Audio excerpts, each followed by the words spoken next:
You're watching GCTV, Community Access Cable Channel 15 in Greenfield, Massachusetts.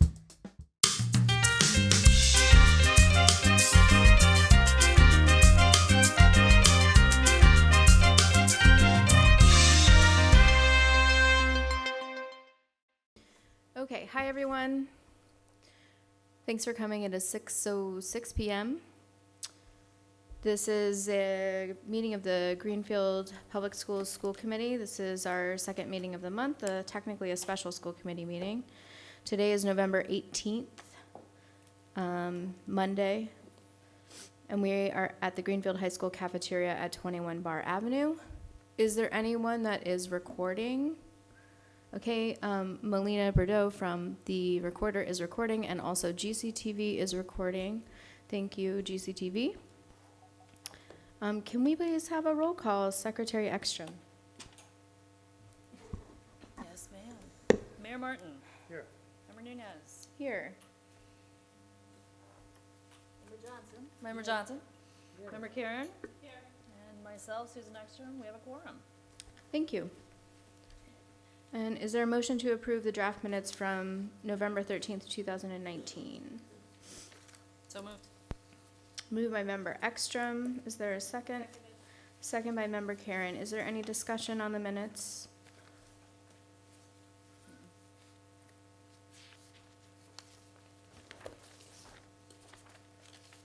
Do you all want a second? I see people kind of scan. Oh, you're good to go? Okay. No question. All those in favor? Aye. Aye. That is unanimous. Thank you. We are now at public comment. Is there anyone from the public that would like to comment today? Please. When you get to the table, I don't see a chair there, but you can just grab one from right behind you.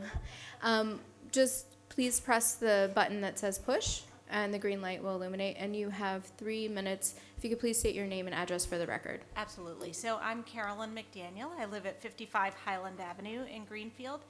And I just wanted to come before the school committee the week before Thanksgiving to express my gratitude in the spirit of Thanksgiving to all members of the community that affects our children. So my daughter goes to high school here at Greenfield High. She's a junior.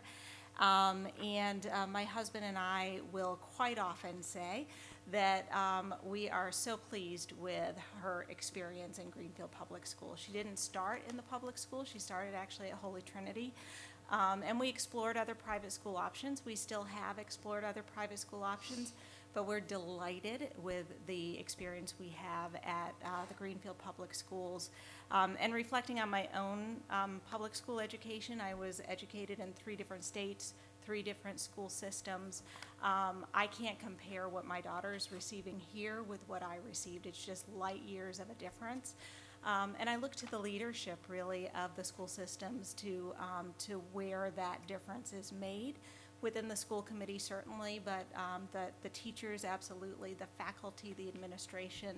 I know Ms. Patnode cares so deeply about the students and is so committed to them. Every one of the teachers, whether I see them in the community or here in the school, they're so committed. And certainly Superintendent Harper. My daughter had the opportunity to speak with Superintendent Harper recently at the diversity event at the courthouse. And she had a nice conversation with her. Superintendent Harper being so approachable, Ms. Patnode being so approachable, and certainly not the experience I had growing up. I can name all of my favorite teachers and principals. I can't name any one of our superintendents I've ever had. So just thank you to the school committee, thank you to the administration, the faculty, and the leaders of the school system. Thanks very much. Is there anyone else from the public that would like to comment? Okay, seeing none, we will move on to reports. We don't have committee reports today, but I do have a couple things to point out in your packet for you. At the very back of your packet, there's 2 school committee calendars. These are presented at the request of Member Hollins. The one that's dated 2017-2018 was voted on by the school committee in September of 2017. This was initially drafted in a collaborative meeting, and it was predominantly maintained by former member Alexander, who was the former secretary. You may see some of his notes or my notes in that calendar. And then the other calendar is a modified version that I have used to help keep track of committee business as we move through the year. This year, I'm not aware of a vote of the committee beyond the 2017 vote.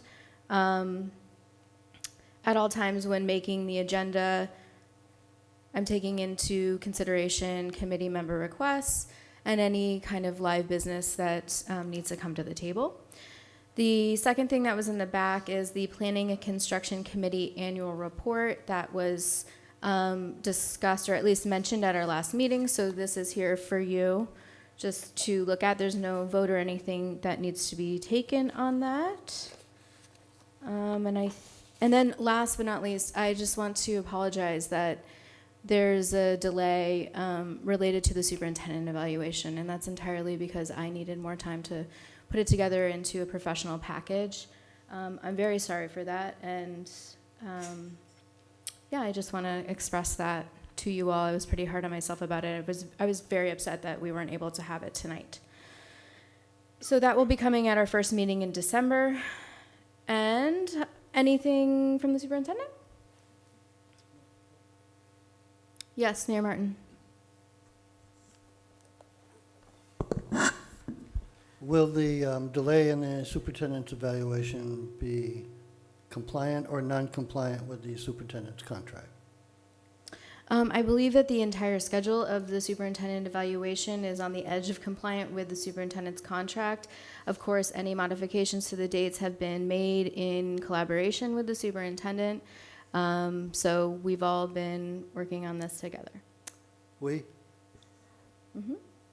Okay, the whole board is aware of the modifications that have been agreed to? Yes, in that we have all been voting on the initial goals, going through the mid-cycle review, putting forward the evaluation at the end. We've all been a part of it.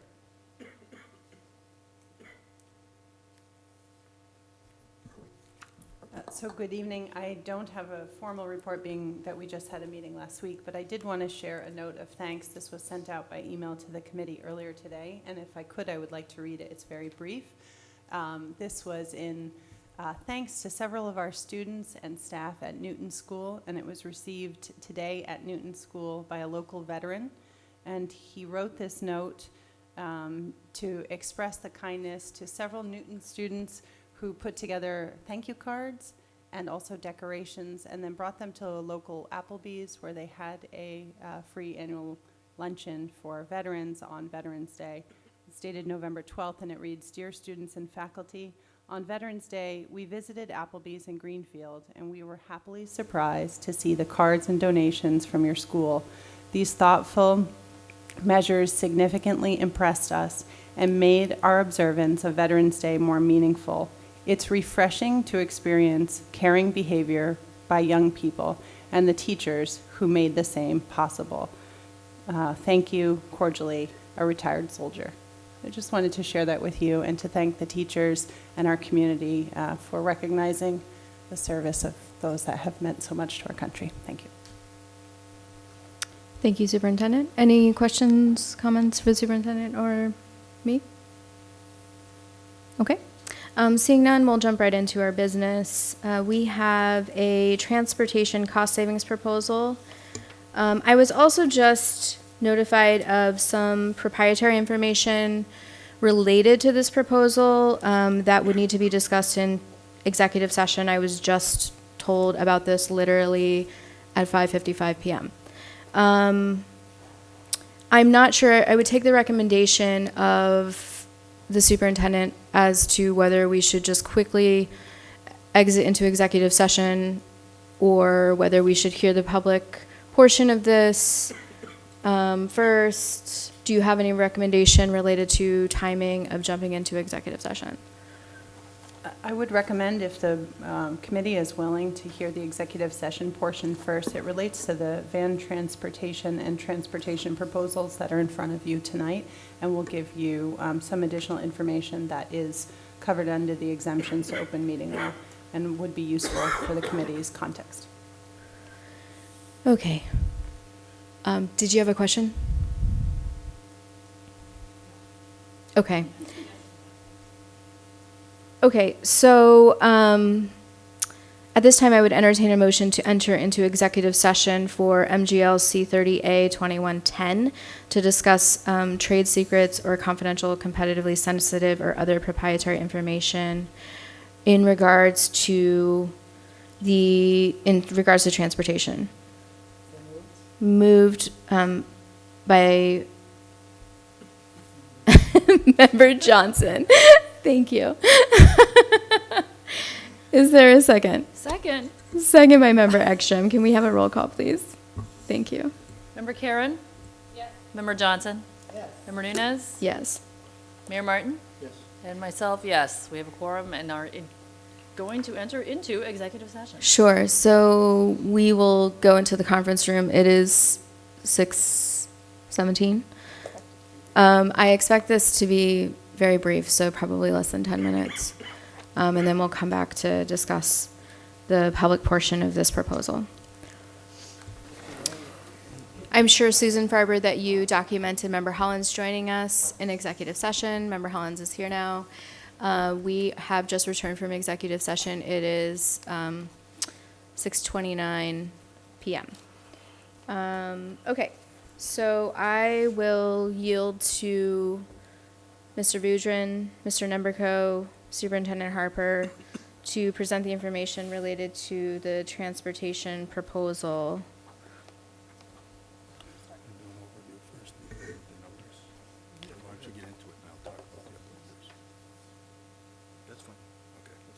Okay, I guess I'll start out first.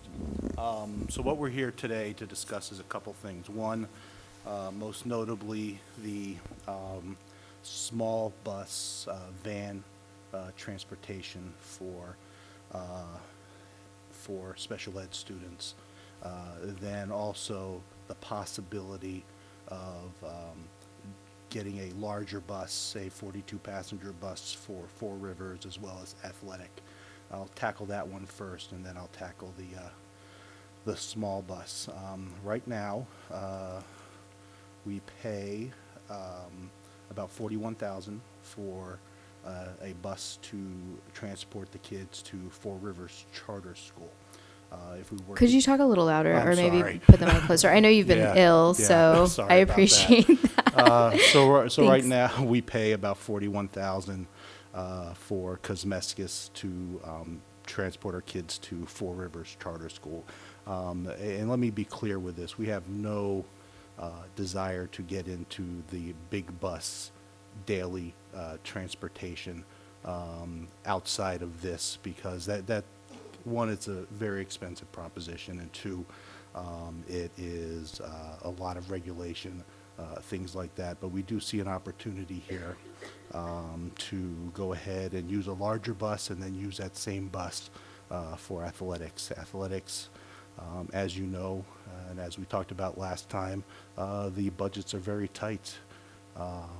The AD spoke about how he's running through his budget.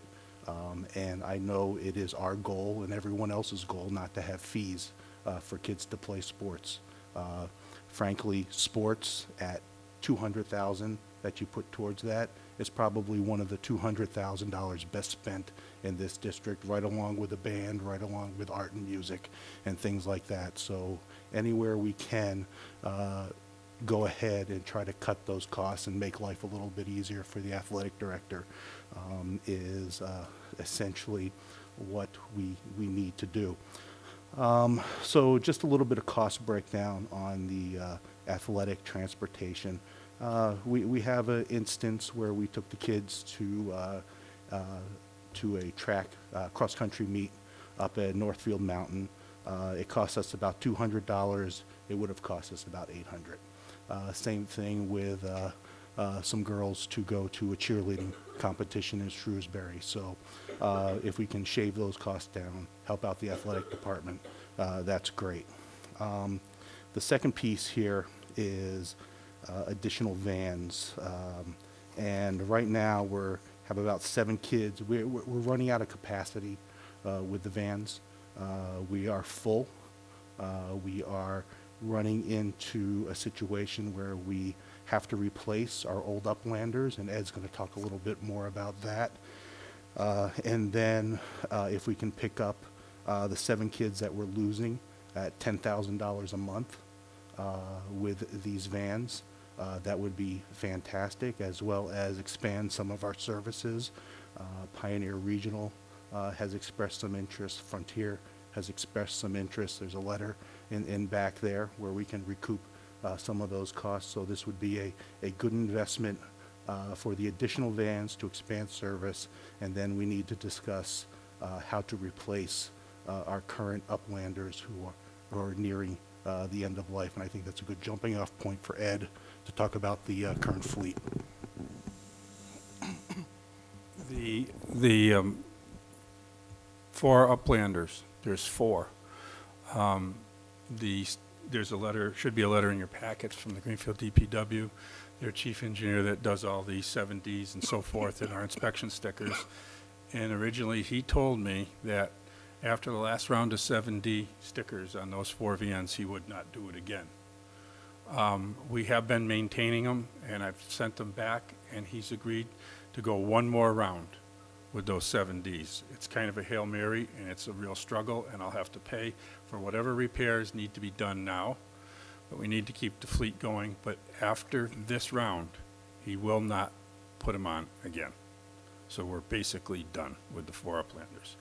If we had to do it right this minute, it would severely damage our ability to take our kids out of district on a daily basis.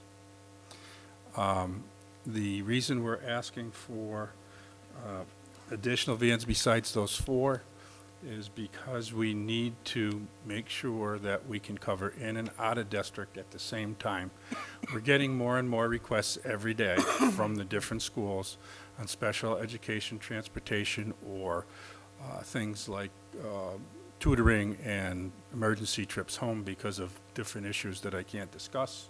We've been able to do it, but it's really tightened our ability to even assist other drivers if something happens to their van because our spare van is tied up doing other things. And we cannot, without adding a couple, 3 more vans, be able to service Pioneer or Frontier or the 10,000 a month that we can't take care of right now. That, I realize is a big operation, and every time I ask you, my job gets a little harder, but I want to go forward, stabilize this, make sure we recover the money, make sure our people stay trained, and make sure we can get our kids back and forth to the special education programs without going out to contract. And if we can assist other districts as the lead district, I'd certainly love to do it and recover money.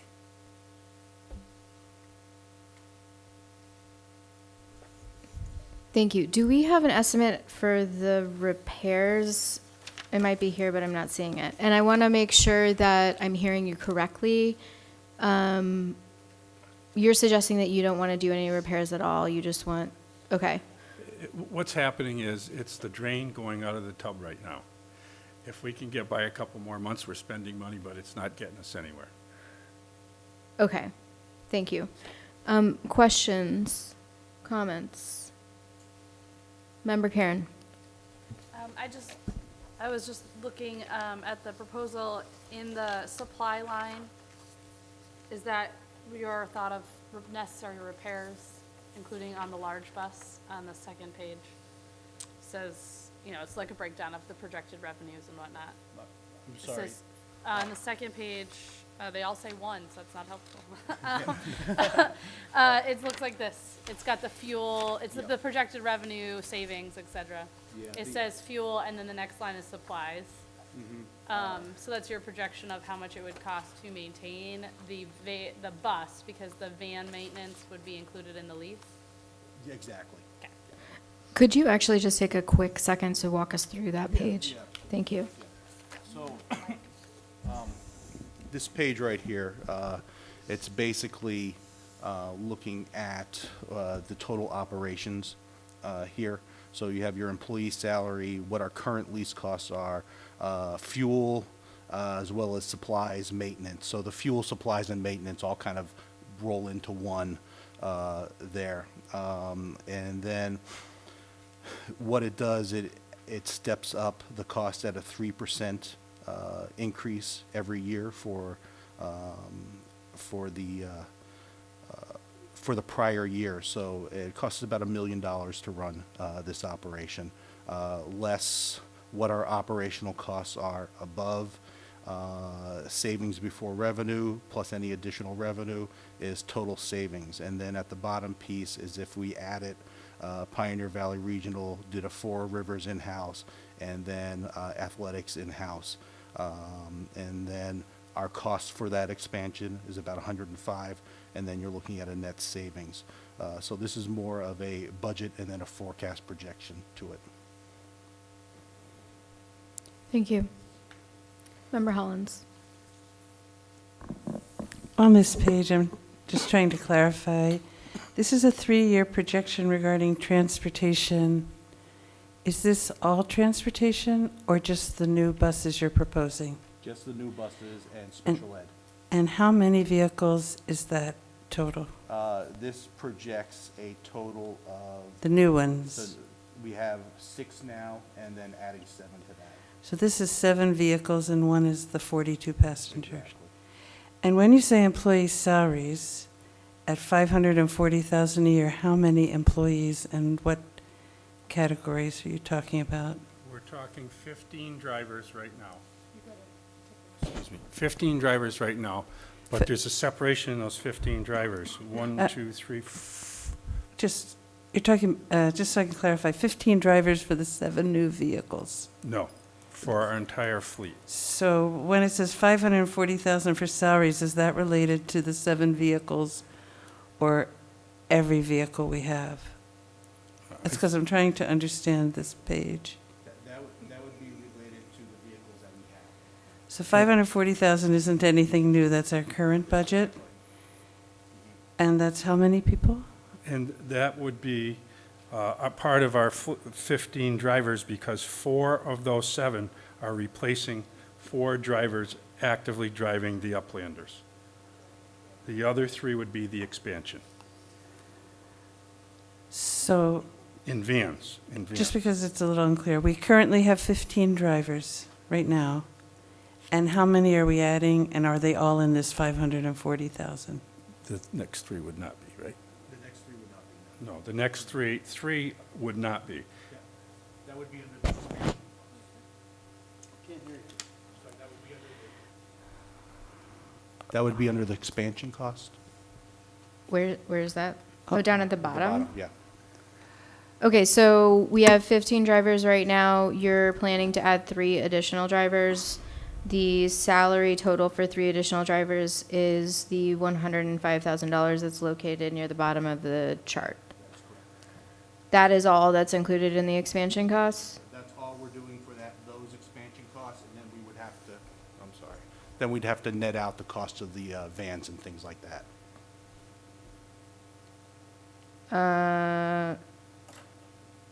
Expand on that? What do you mean? Okay, so right now, the expansion cost for the drivers, so the net savings would be 702. And then what we would need to do is to net out the cost of the vans, the lease or the purchase of those vans. This is just including the 3 additional vans. So it would be netting out those 3 additional vans. So you're saying there's additional cost that's not included in this chart? It's on the Yes. next page, I right? believe it's on the next page, where I list out the additional costs there.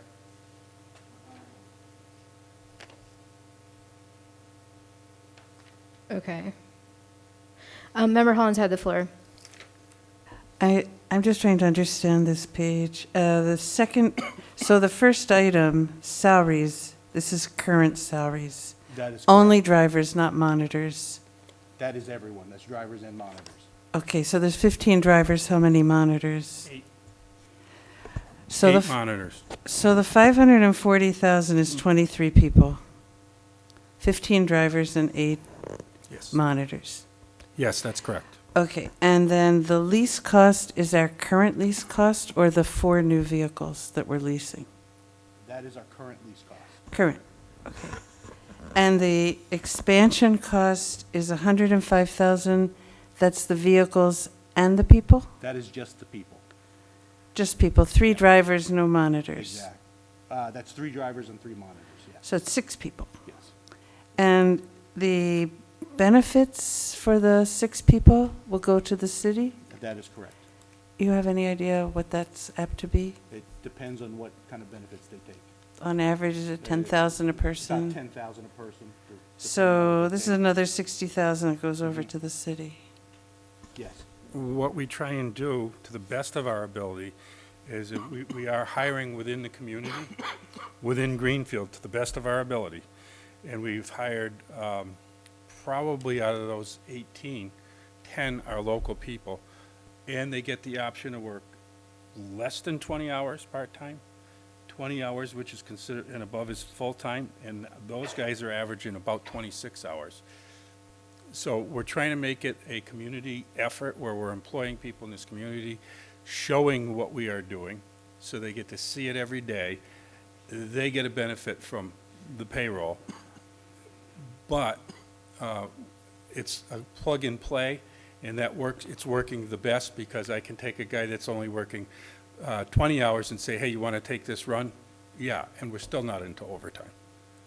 That's what I'm I just doing. want to clarify, I'm not complaining, I'm just No, trying to understand what the total cost is, and the mayor's always saying we're not counting the new costs for the city, And so. my point, I didn't mean to overabound, but my point is that even with this and what we're trying to stabilize and save, we're trying to also save internally with the people we have as a plug-and-play system.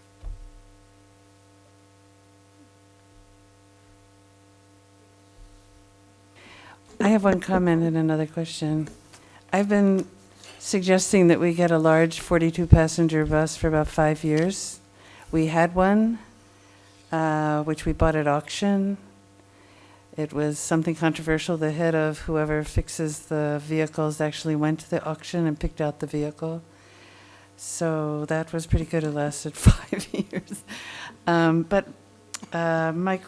the recommendation, I'm going to guess it was 3 transportation directors ago, was a 42-passenger with a chairlift, wheelchair lift. I just want to ask, it's just an out-of-the-box thought, but has there been any consideration of actually some sort of nonprofit for regional transportation that's public and not private? Just for all these van things, that's all. We have continually, Steve and I have continually looked at the Lower Pioneer Valley Collaborative and how they do it and what they do. And we're trying to model ourselves to the best of our ability within district and in our ability to assist out of district. And right now, us being the leader in the trying to turn around these costs for our district, the other districts are interested in doing the same thing, working with us. So that's a big change from where we were. Yeah, my last comment is there used to be a Franklin County Educational Collaborative, and Greenfield was a leader in that, and I think Greenfield's the reason it folded. But some collaboratives do transportation, and if the whole county is interested in, van transportation, there used to be one just for Franklin County. I appreciate that, and hopefully we can go in that direction, but I'm going to be a little bit concise here. I'm more interested in working for our district first, and if we become strong enough, I perfectly want to go and assist everybody else, but we need to stabilize and do what we need to do first. And I agree with you. A collaborative would be perfect for this county. It's just that it wouldn't be all of our union, it wouldn't be the city, it would have its own insurance provisions.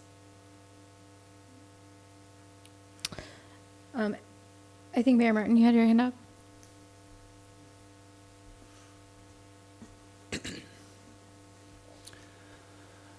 So on the first page, and when you prefaced the conversation, Steve, you gave an example,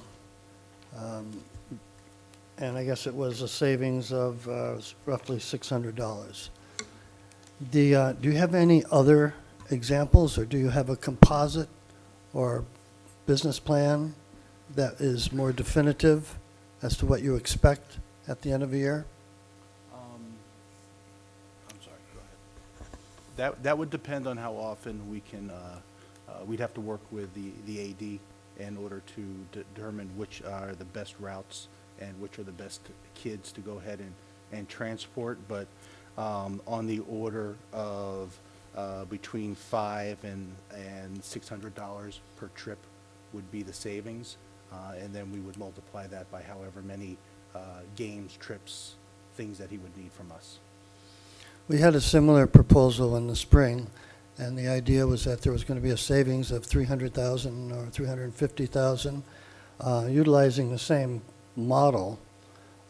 Have we, after at least 6 months of this fiscal year, come to any savings numbers that you can identify?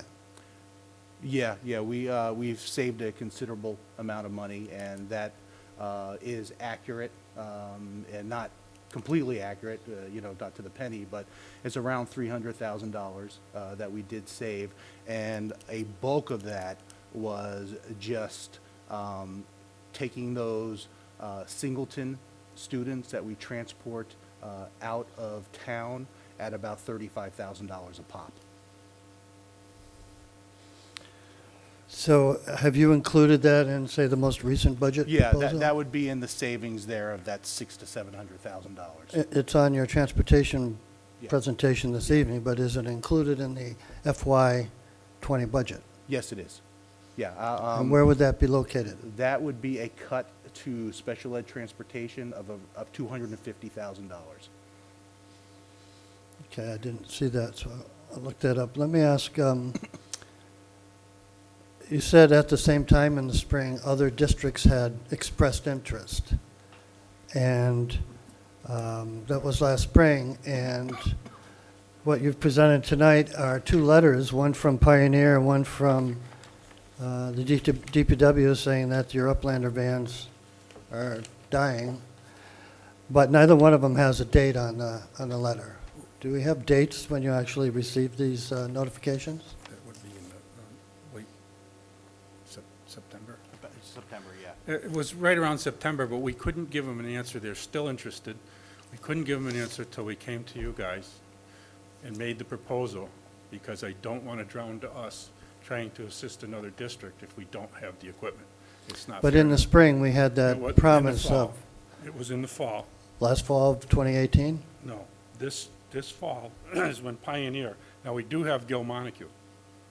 We do have Gilmonaco, 8, I believe, 8 of their students. And we are showing an income from them. They're So- taking seats on our outbound buses that we transport our kids. We're literally selling them the seats. And I want to continue that program. So I think that sounds encouraging, and we're helping other districts, but I think it's incumbent upon us to know the numbers. So if there's 8 students, what is the revenue? Where does it go? That type of You can answer. information should be coming to us on a regular basis. Yeah, the revenue comes in the form of a check from Gil Montague, and then it's deposited into the revolving account.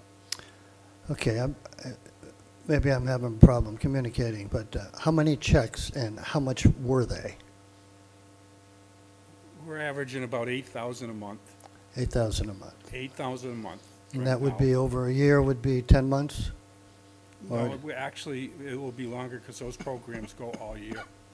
So then there's probably around $100,000 in new revenue. Yes. Okay. And that's with one district. So from that new revenue, you purchased how many vans, Uplander? It's not Uplander, you purchased how many vans? Remember we appropriated some money in June? 6. 6 vans, and that was leased or purchased? 3 came out of the capital account, and 3 were financed. And that was, and those were a necessity to transport our own students out of district. We knew the Uplanders would not hold up. And as, even so, we pushed them hard anyway, and we're at the end with them. So we had six vans purchased at a total cost of how much? Three at 32,000, and then the other three, they're all $32,000 vans, $32,000 straight outright, and then the other three we pay $590 per month. That's going to be the same with the Uplanders. Exactly. Yeah. So we received an additional $100,000 in revenue for the year, and we spent $96,000 in new vans. And then we hired how many people?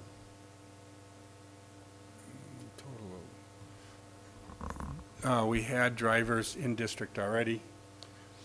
So there were no hires, no new hires No, since wait a July? minute, wait, Oh, I'm getting old, you have to give me a chance to count on my fingers where we are. okay, that's good, but I'm older than you are, Ed. Both fingers, maybe.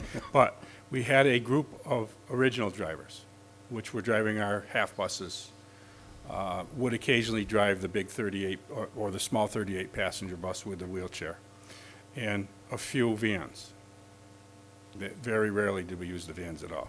Everything was districted out by contract to different van companies.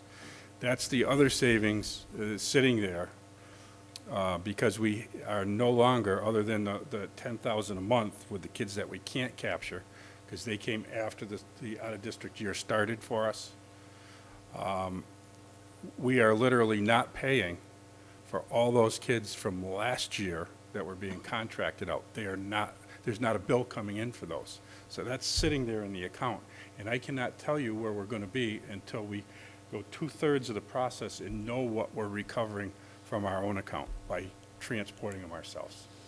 But we do know the new expenses. We know the vehicle expense and the personnel expense. Right. Okay.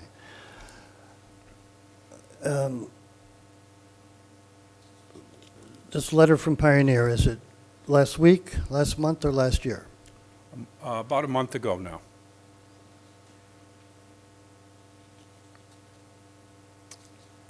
It indicates that there was an intention to list the routes that might be beneficial.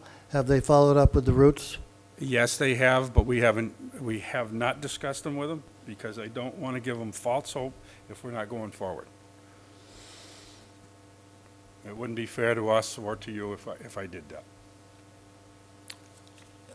Are the 6 vehicles or the 3 vehicles that were purchased and the 3 that were leased, are those the only vehicles purchased in this fiscal year? Yes, that is correct. On page 2, you note that Four Rivers, you notice Four Rivers in-house savings of $44,000. So it's costing the city $44,000 just to transfer Four Rivers students? 41,000. But there's a maintenance. Can you speak in the mic? Sorry, 41,000. So I don't see the 41. I see the 44 under Four Rivers in-house on second page. If you, 1A on the second page. So the second page under where we show revenues or savings? I'm sorry, on the very first page. Uh-huh. If you look 1A, I see that 41,000 for this route, just for the Four Rivers is route. for the Four Rivers route, yes. What is the 44,000 on the second page with Four Rivers in-house? Is that an additional 44,000? No, that is a, I'm sorry, where are you here? It's a couple lines up from less expansion costs. Okay, I see.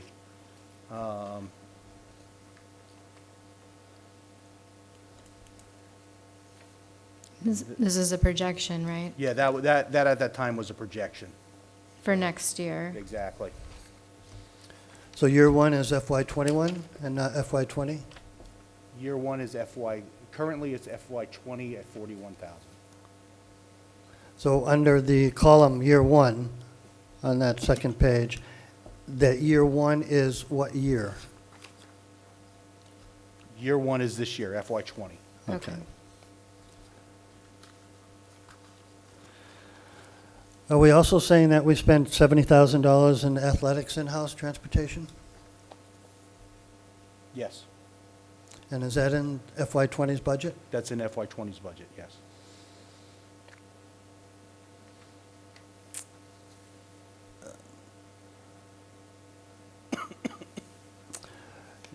You commented on the additional costs that Member Hollins asked for the drivers and so on. You said it would be 10,000 maybe for health insurance. So in fact, a little about 9,800 is if it's a single person. And you double that if it's a family. We've calculated that for every 10 employees of the Greenfield Public School System, it costs between $140,000 to $170,000. So depending on the number of new people hired, that would reflect the ricochet cost to the city. While we're working on the numbers and looking at these options, have we considered any other type of regional providers? We have not. Has First Student, I've seen their buses in town, what makes them different, that they don't come here on a regular basis? First, are you talking big buses or small buses? Big buses. Big buses, they did not even bid on the contract. Right, how many bids do we have on the contract last time? Only one. One bid. The, I think there I'm were sorry, two. two. You're right, Yeah. two, yeah. Two, but the second one was prohibitively expensive, yeah. One actual bid, there we go. the chair would remind me, I can't recall, do we have a existing contract with Cosmescus now? Yes. And that went before the city council? It was beyond 3 years. It would have to have gone to the city council for, I think it was 5 years. I don't recall. I mean, you're the mayor. Pretty sure that's your job. I can't get Where are we anything in before the- the city in the council. cycle? I believe I sent an email quite some time ago to get that on. I just don't recall Yeah, and if it I haven't heard had gone. anything more on that, so. Okay, just a couple more questions. So, looking at that page 2, and I guess the assumptions would be something we want to verify as much as possible. So the lease cost is for three new ones, 3 new leases at roughly $7,000 a year. Yep, So that's in addition to the 3 that we already have under lease. that is correct. And so at the end of 3 years, we buy them for $1, or we own them Essentially, automatically? it's a true capital lease, yes. Okay. And the $35,000 for fuel is the same for the 3? That's fuel for 3?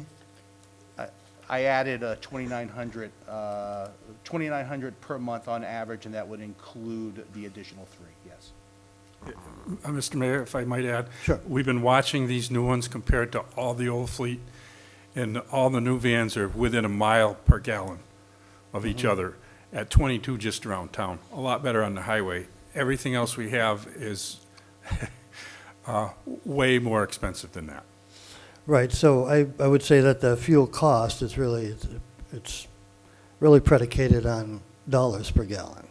Yes. So you don't seem to include any inflation of the gas prices over the next 2 years?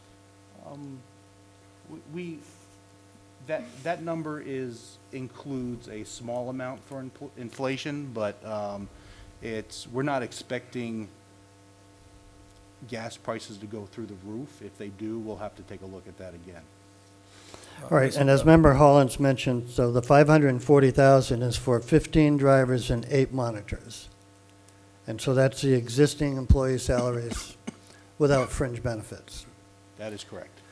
So then the total operational, as you've listed here, is $602,000? That's still on that page 2. I'm working off the columns. Yep. So you had the prior year cost average at 3%. What exactly does that mean? That means for what we were paying in the prior years to contract out all this transportation, those prices do not remain static. So that would be a 3% escalator from year to year. Mr. Mayor? Yes. If I could, your question on the fuel, I understand what the question was. I think the answer was fair. However, it doesn't matter whether we pay it or if we're contracting everything out, we're going to pay it anyway. That's the first cost we get hit with. But we still have a contract with Cosmeska, so that will continue. But that's not the same. This We're not is special talking ed. about For a these big three. bus This is contract special here. So let me continue down. So the savings before revenue, after you deduct the 602,000, I don't find it at all giggly at all. So the savings before revenue is 408,000. That is last year's, or this year's with a 3% add-on, and you're deducting the operational cost of 602, means that the assumed cost plus 3% from last year is savings of 408,000. That is correct. So what's the actual cost? I'm not following. So 1,011,000 is last year plus 3%? No, that is just a baseline from last year. Because this kids leave, kids come, kids go, I just took what was last year and moved it forward.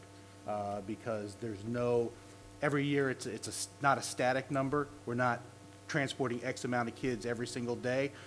Some have 45-day placements somewhere else where we got to transport them. Other kids age out during the year, so that number is not static, but around the $1 million mark is a good estimate. Okay, but I think with 15 drivers, the $1 million must include big buses and vans. In our fleet? Yes. Yeah, and we only have one 38 passenger right now with a wheelchair capability, and 3 small yellow buses that are 14 passenger. That's it for yellow. What did we pay for out of that 1 million? So, I see what you're saying. No, that 1 million is everything that we've contracted out in the past.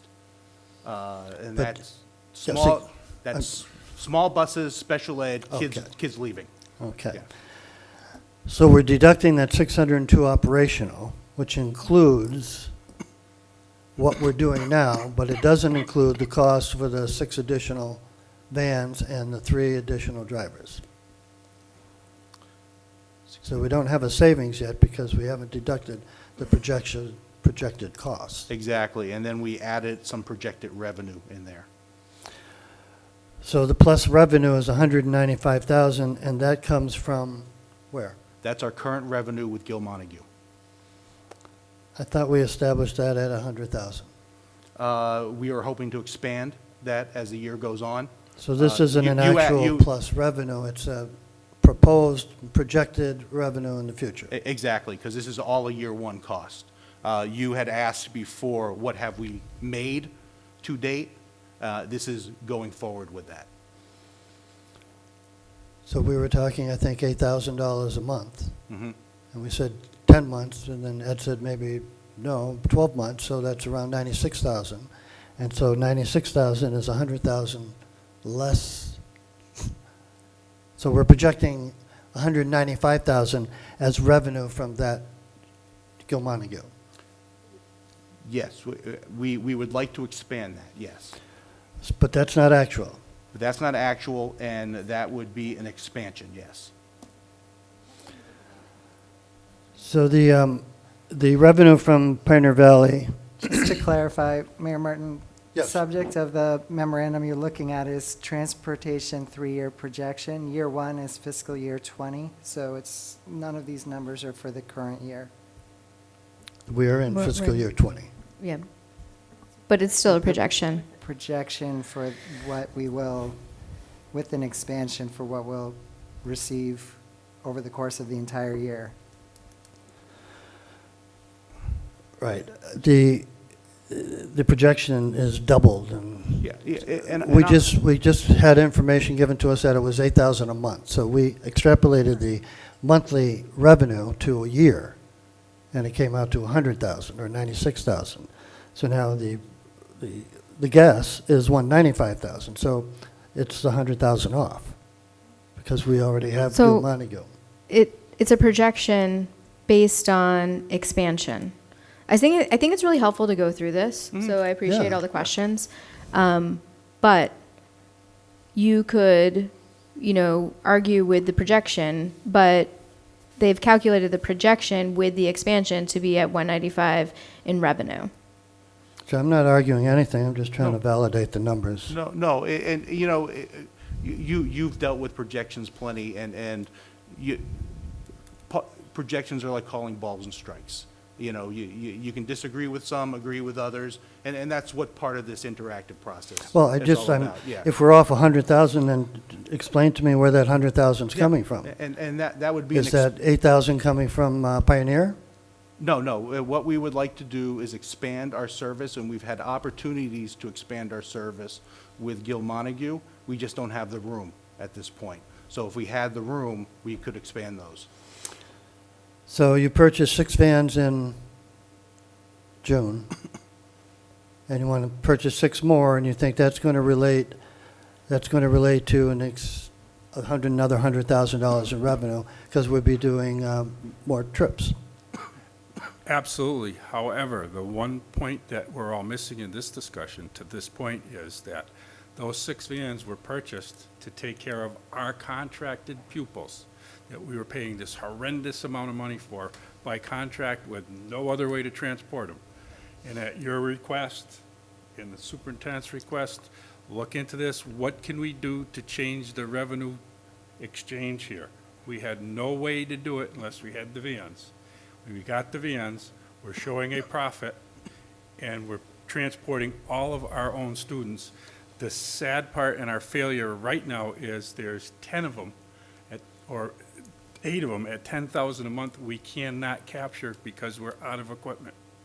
Every time we had a piece of equipment going south where we could get those kids, we can sell more seats on the bus because they're being requested.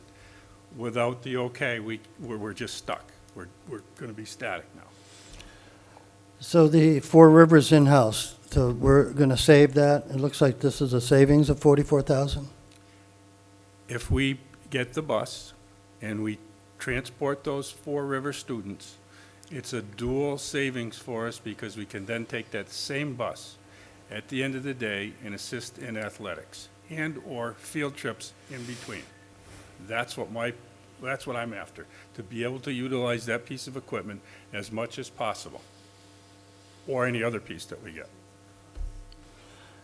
Right, so I'm looking at the 90, the 44, and the 70. With your chart, you've got it subtotaled as an additional savings, going from $603,914 savings to an additional $204,000 savings, for a total of 807. So you're going to take that 807 off your top line of 1,011,000?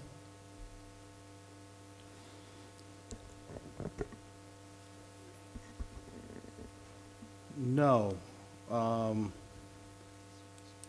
The top line of 1,011,000 less the operational costs equals a savings for revenue plus the revenue that we just talked about plus this additional revenue equals an 807,000 savings. Then we're going to subtract out our expansion costs to give a net savings of 700,000 before purchasing any other vehicles.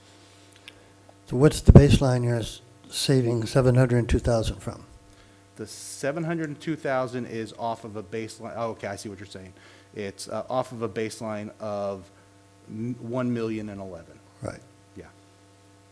So I do think there needs to be further clarification related to the PVRSD revenue is projection, it's a projected revenue, and then there's Four Rivers in-house.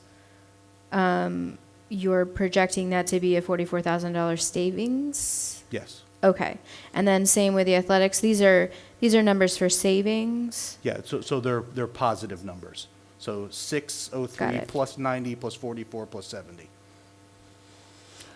And when he's talking about that, that's using, at that point, that's using our own equipment in multiple scenarios with our own people that we already have if we hire the extra now.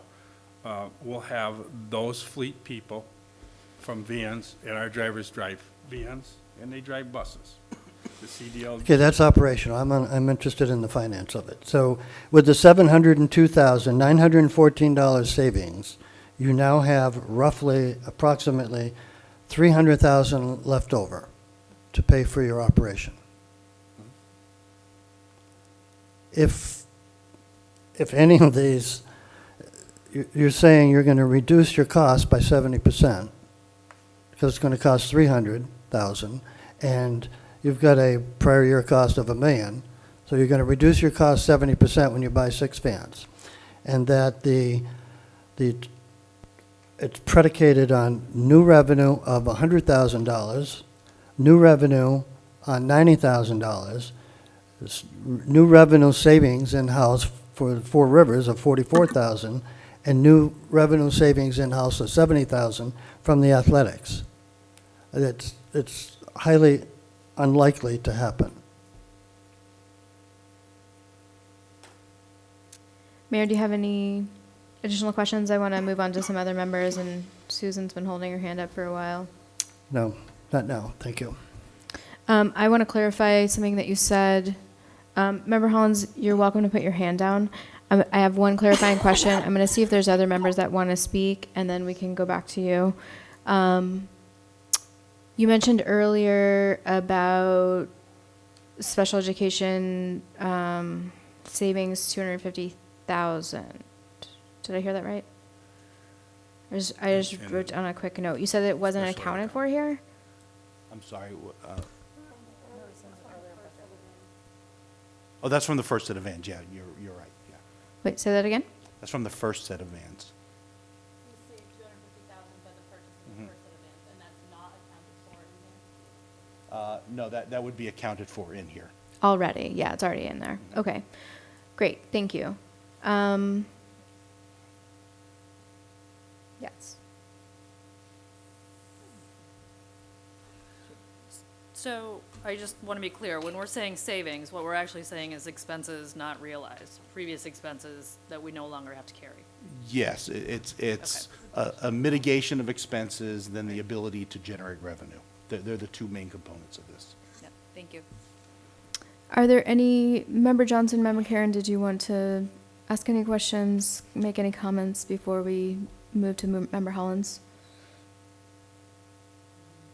Yes, Member Johnson. Guess I'd like to hear the mayor's reasoning behind questioning the numbers in year one for PVRSD revenue, Four Rivers in-house and athletics in-house. Mayor Martin, would you like to respond? Sorry, Member Johnson, what was the question? On page 2, transportation 3-year projection, you cited PVRSD revenue of $90K, Four Rivers in-house of $44K, athletics in-house of $70K, and stated that you said it was, I think you said very unlikely to happen. Can you say why you don't agree with those numbers? Actually, I was just trying to look up in tonight's budget information where that savings of $300,000 is occurring. But I'm thinking that the Pioneer Valley Regional School District, having had the last several months to provide an idea of what they can afford to spend for transportation, we would have received their mid-year to take $90,000 out of their mid-year and give it to Greenfield for transportation, I think is going to go through quite a process. If it could happen. That's basically it. That's a big chunk of money to come from their regional school committee. If there are other reasons where there's some type of guarantee that they're going to have that money for the Greenfield transportation, then I haven't heard that. Would you all like to respond to that? Go ahead, Steve. So, I guess the rationale that you're saying is that, that they're just in bad financial shape and they wouldn't be able to afford that type of cost for them. Is that accurate? Partly. Do have some financial issues, but they also have a transportation budget that's obviously been approved at this point, I hope. And they could divert some of those funds if they relinquish their other transportation costs. That might be a possibility. Secondly, the state is in the process of providing some new funds for special ed transportation, so maybe they could utilize funds like that. But what I'm saying is that we want to do this now, expend the money now, and we're using revenue that may happen in the future, but certainly not in the next couple of months. Okay. Yeah, I'm not privy to what their actual budget looks like, but, you know, special ed transportation is, one, baked in, two, it's required by law, and three, no matter who shows up, you have to transport them. And we have quite a number of kids who are outplaced by DCF that have to be transported. So one, they're going to have to come up with the money. Two, they're always looking for a cheaper way to do it, and we would be providing that cheaper way of doing it. Mr. Mayor, can I add one more thing to that? When we first looked at these numbers in our district, we're reflecting the same charge to the other districts. So what we're seeing is they want to come and transport with us because in a lot of cases it's at least half less, if not more, because the transportation contract division that's out there is not regulated by the Commonwealth. They can charge us anything they want to if we have to transport students. And when we didn't have the ability to transport our students, without saying it publicly now, we were really getting charged, and there was no place to go. And I think we've put a stopgap in that now, and I want to put a permanent stop to it if we can, because that's where the bleeding was with transportation carrying.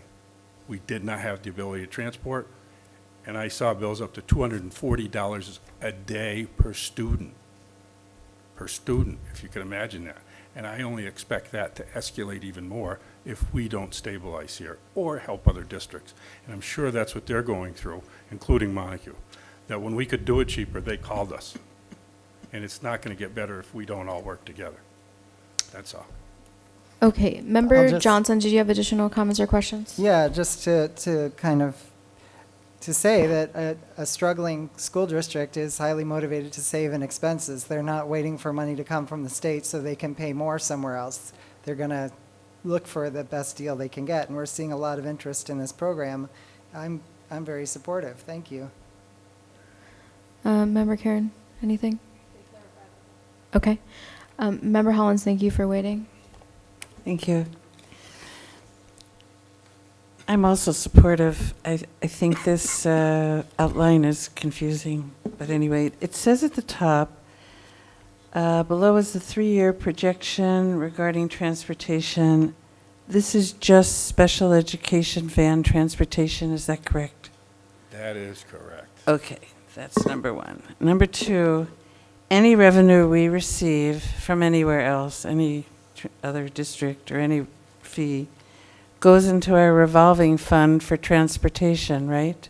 Yes, that is correct. And part of your proposal is using funds brought into the revolving fund for transportation toward the new vehicles, true or false? That has not been decided yet. But it's possible if you get 100,000 or 200,000, that's what that money could be used for, is for vehicles. Whatever the authority whatever. tells me to do is what will get done. Okay.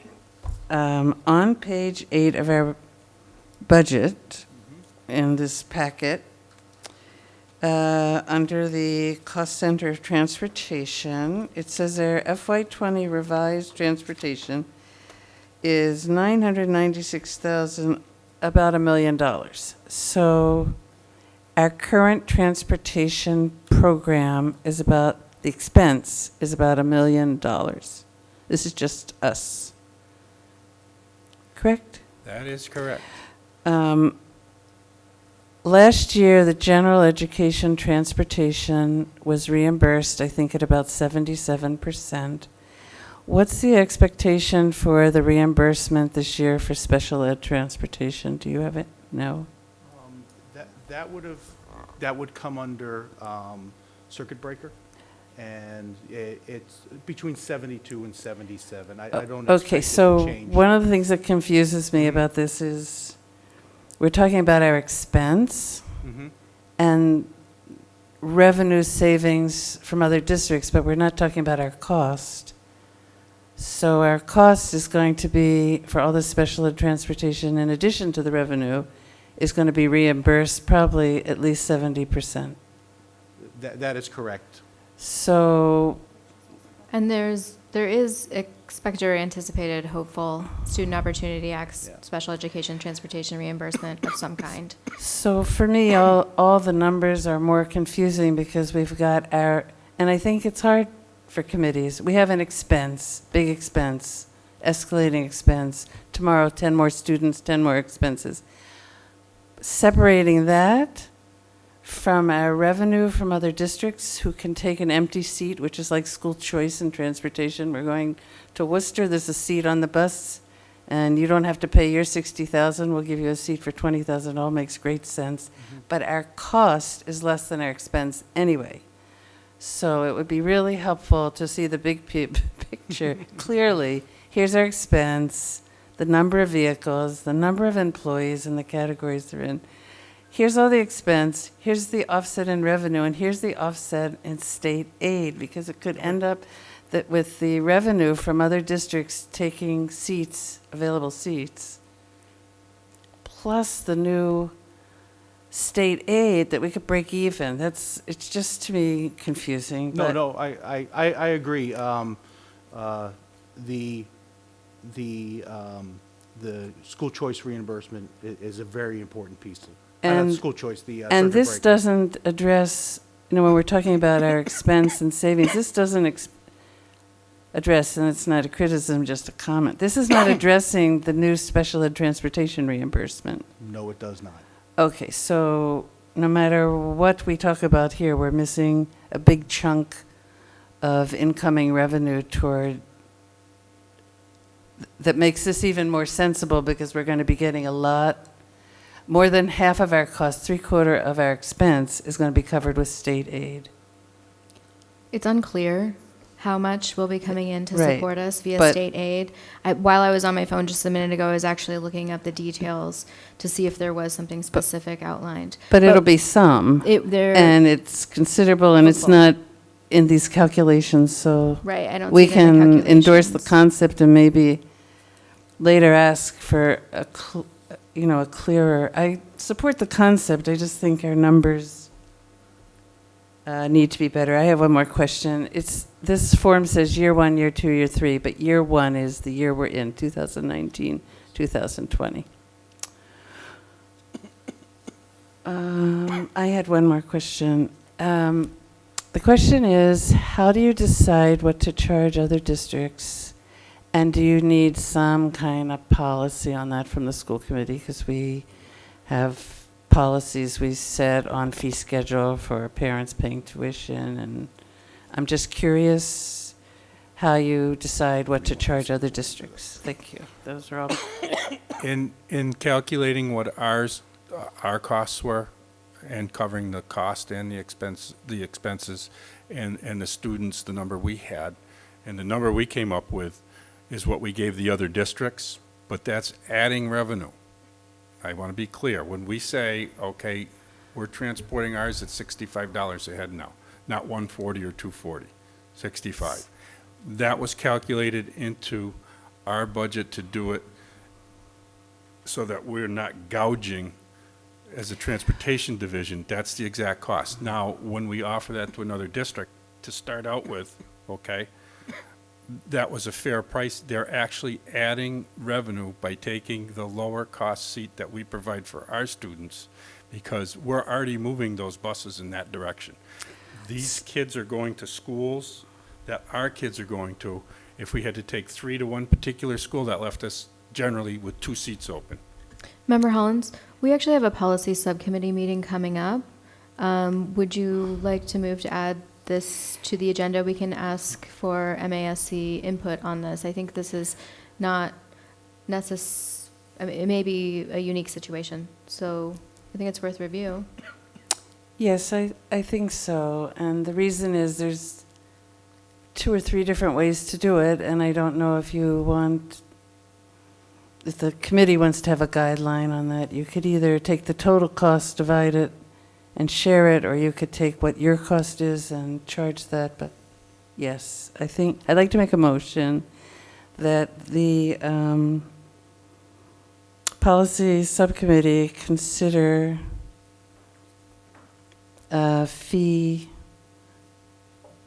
fees for shared transportation. Second. Any discussion?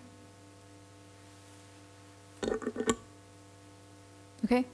I just want to clarify that, we'll take a look at it and come back with a recommendation about how to proceed. Just if I might, in that discussion, I thought what we are charging at this point is fair and equitable for us, and I would just hope that we stay along that standard to keep everybody together, flowing south to those places to support everybody.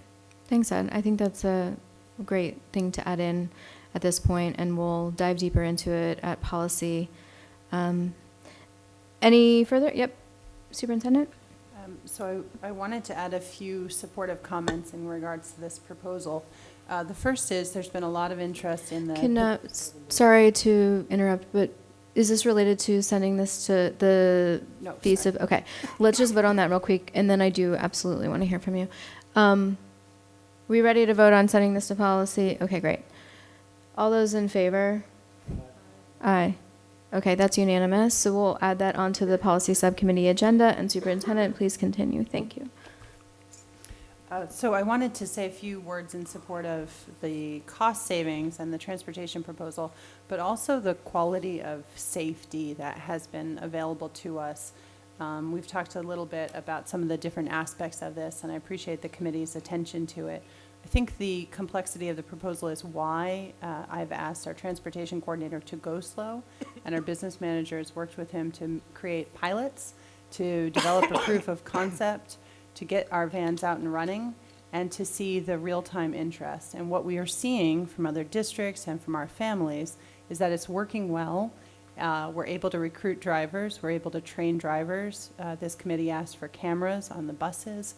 We're able to put in a level of safety into our vans that everybody here can really feel good, first and foremost, about Greenfield students getting where they need to go. And then the second goal was, of course, to keep those dollars in classrooms more than going to these sort of exorbitant costs with some of these van contracts that we had experienced. So I'd really like to thank Ed in particular for the work around this, and also to think about the focus on safety being primary. In the period of time that we've been running this, I feel really proud that our students are with monitors on buses. They're riding in reliable vehicles, and that we are going slow so that we can make sure that this is a viable model. So I just want to keep our attention first on our students, and then also on keeping costs contained for neighboring districts has been a priority, because we're not primarily in this as a revenue.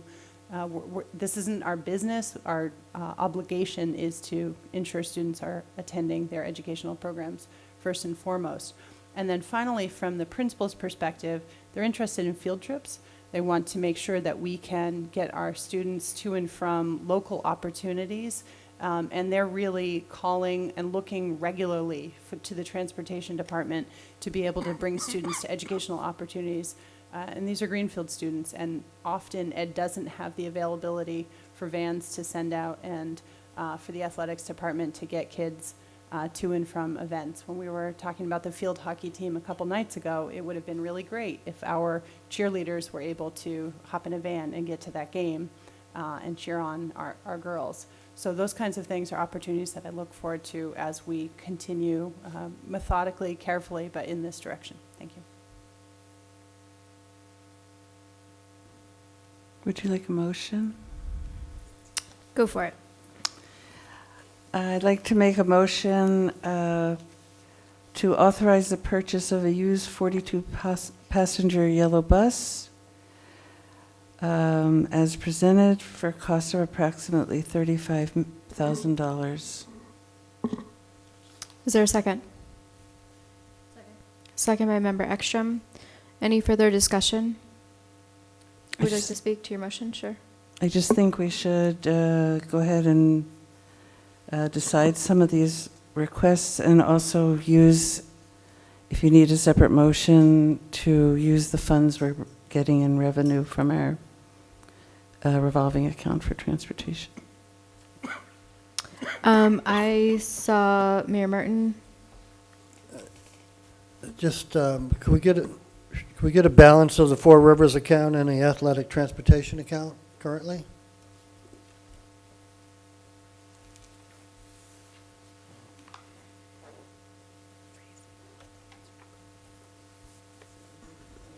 But didn't you say you wanted to take the money out of those two accounts? Shouldn't we know what's?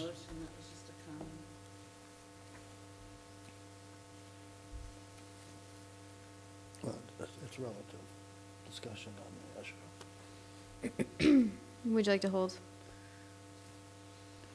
I was just clarifying. I'm sorry, what are you asking? Okay, What are you so asking for? the motion, the request is to purchase a 42-passenger yellow bus at the cost of approximately $35,000 for Four Rivers and athletic transportation. Okay. Okay, I misread that. I thought it was from those accounts. No. Four. All right, just one last question then. Okay. On the circuit breaker, you mentioned the circuit breaker pays for the transportation? For special education transportation. Yes. Special ed. Mhm. How much are we receiving in circuit breaker at this time? Circuit breaker, the last figure I saw was around $900,000. Well, that's up around 280,000 over, That is up, yes. right. Okay. Any other comments on the motion? Are we all clear on what the motion is? Member Holland's move to approve the purchase of a 42-passenger used yellow bus at approximately $35,000. Any other conversation? Yes. I would just ask our transportation coordinator to talk a little bit about the used bus and how we know that this vehicle would be safe. When this was discussed in the past, I think there was a reference earlier to this having been suggested for 5 years. I think the concerns that were raised in the past are addressed with this proposal, and I would just ask you to speak about that. Yes, Steve and I both contacted together Thomas Bus Corporation, and they are on the state bid list, and they have to certify anything used that we might buy. It has to be gone through and certified, rather than going to a bid. They'll bring the bus in, they'll go right through it, and they'll certify it, and they have to have the certification before we can purchase it. It's the best way to go if you're going to buy not brand new. Okay. Anyone other than Mayor Martin that would like to comment on the motion that's on the table?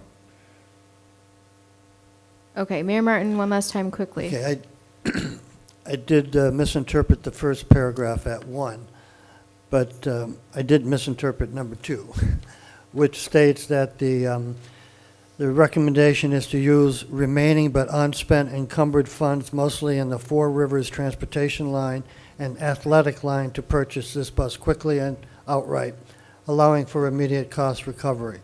2 questions. 1, remaining but unspent encumbered funds.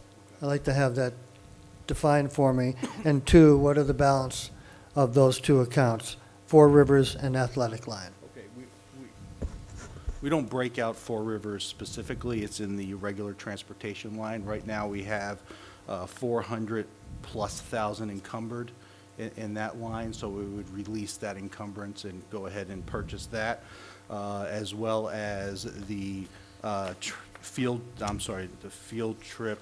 Let me get to the athletics here. Athletics, we would just use a tiny amount, any amount overage for the athletics, because he really needs every single, I didn't realize how dire his situation was, but he needs every single dollar that we could throw towards that. Also, there is some unencumbered balance in the circuit breaker line that we could use, as well as the McKinney-Vento transportation line. So, so it looks like there's out of encumbered funds, there's, excuse me, there's several sources of funds for purchasing this bus. That's correct. So would you say that the encumbered funds column is not accurate?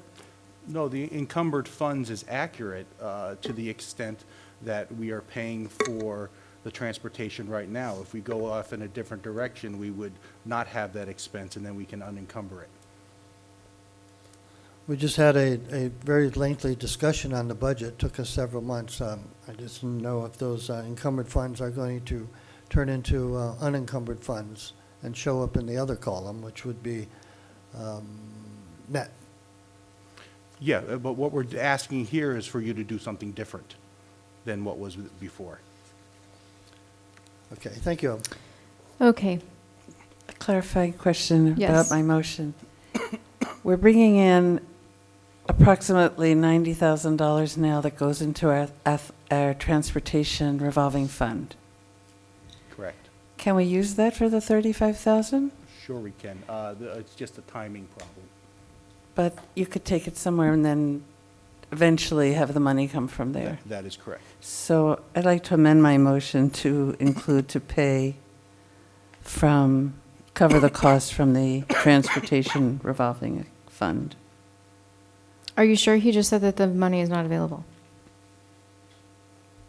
I would change that to a other revolving fund to be reimbursed, maybe? Yeah, but eventually, Yeah, the cost comes from transportation revolving fund. that is correct, yeah. But there's a need to make the purchase right away. Yes, I want it to be made right away. That was the motion. Okay, so, but if there's not money in that particular revolving fund to support the purchase, I think, I get what you're saying, and you're saying down the line, it's gonna all even out. Okay. But I think that the wording of your motion is problematic in the sense that, I think we should leave it as it is and then do a second motion Okay. about the funding. All right, fine. Okay, so I think we're all ready to vote. We've really talked this one through. Okay, all those in favor of authorizing the purchase of the yellow bus? Aye. Okay, that is unanimous. Thank you. Member Hollins, please go ahead with your idea related to, I'm going to make a second motion about purchasing vans, and then if you'll let me a third on paying for them. I'd like to move that we replace, that we approve excuse me. I want to motion that we approve the lease of 3 Odyssey vans at $21,240 and 4 Odyssey vans to replace our Uplanders at $28,320 a year. is there a second? I'll second that. Pardon? That is a monthly lease fee, yes. That's the right number, That's the right number, yes. like number of being. Yeah, yeah, it's just as a one-year cost, yes. Oh, Yeah. a 1-year cost or 1 month cost? The 28,000 and the 21,000. Hold on a second. It's listed as an annual cost. Yeah, that's what Yeah, I that's thought. annual, yeah. Okay. Okay, so Susan Farber, could you please read us the motion? To approve the lease of 3 Odyssey vans at $21,240 and 3 Odyssey vans to replace our Uplanders. 4 Odyssey vans to replace our Uplanders at $28,000. 320. And Member Hollins, would you entertain a friendly amendment to include per year? Per year. Okay. Thank you. Yes.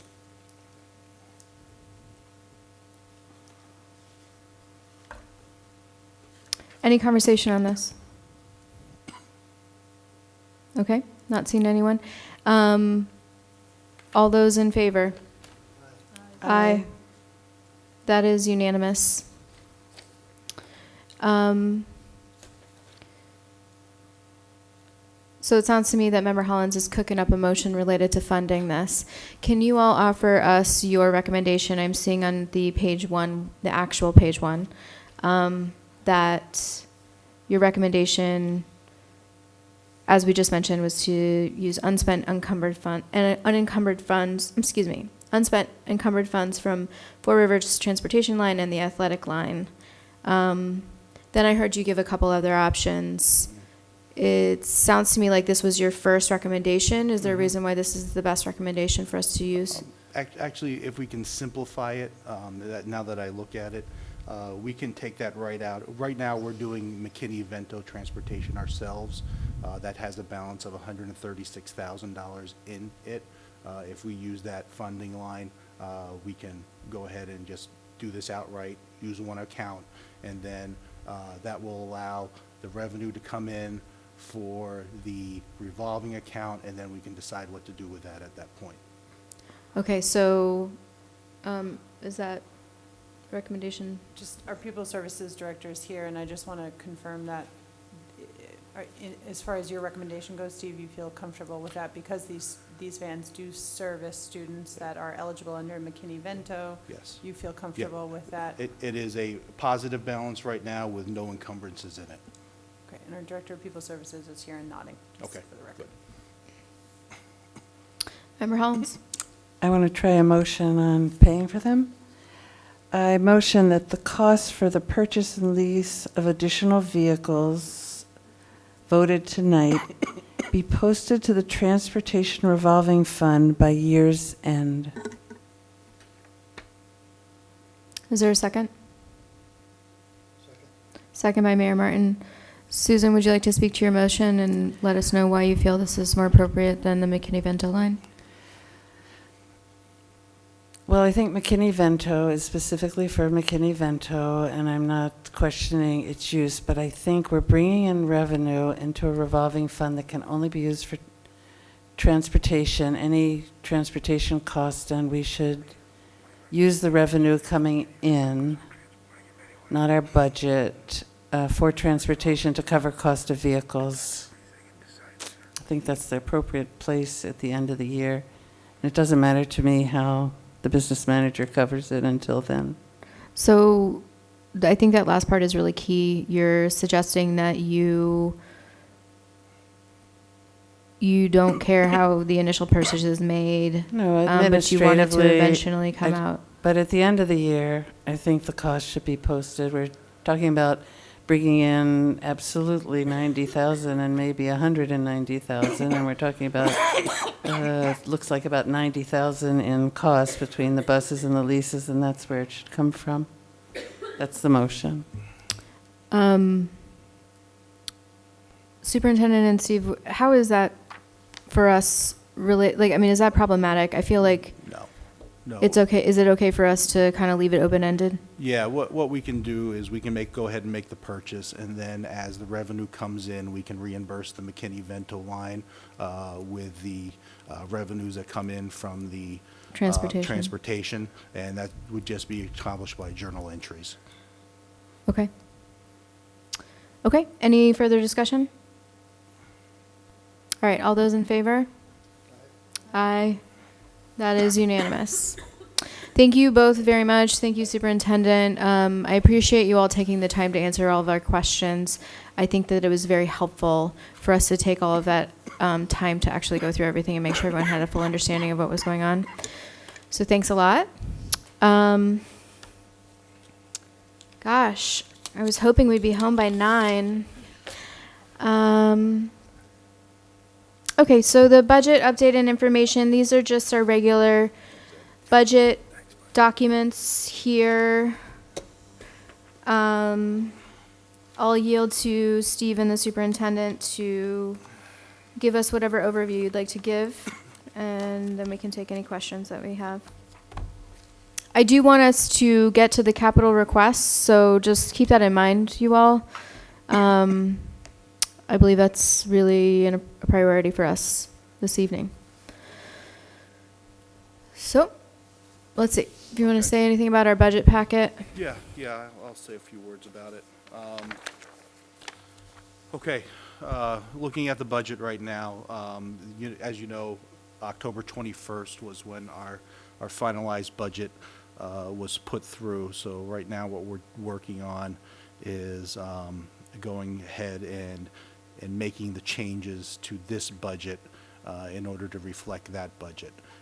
This current statement reflects our May, what was approved in May, and I can only enter what was approved at this point. So those changes will be made.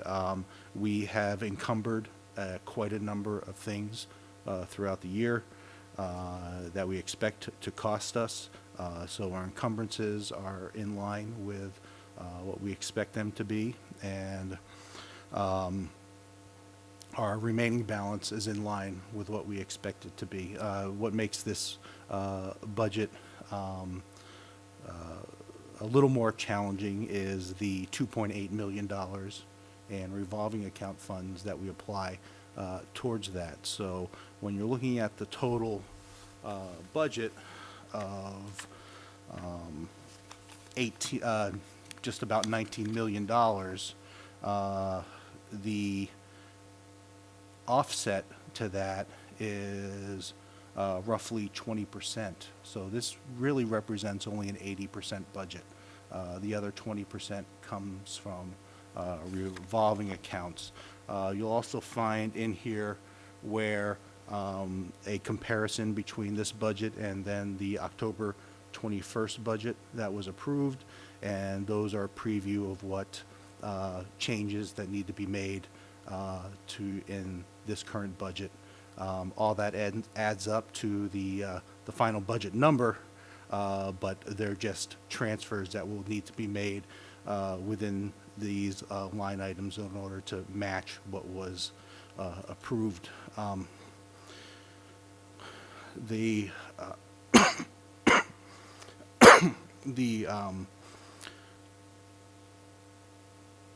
Once that's done, you'll see a lot of changes within the bottom line, and also once that's done, we can go ahead and start applying revenues towards this budget.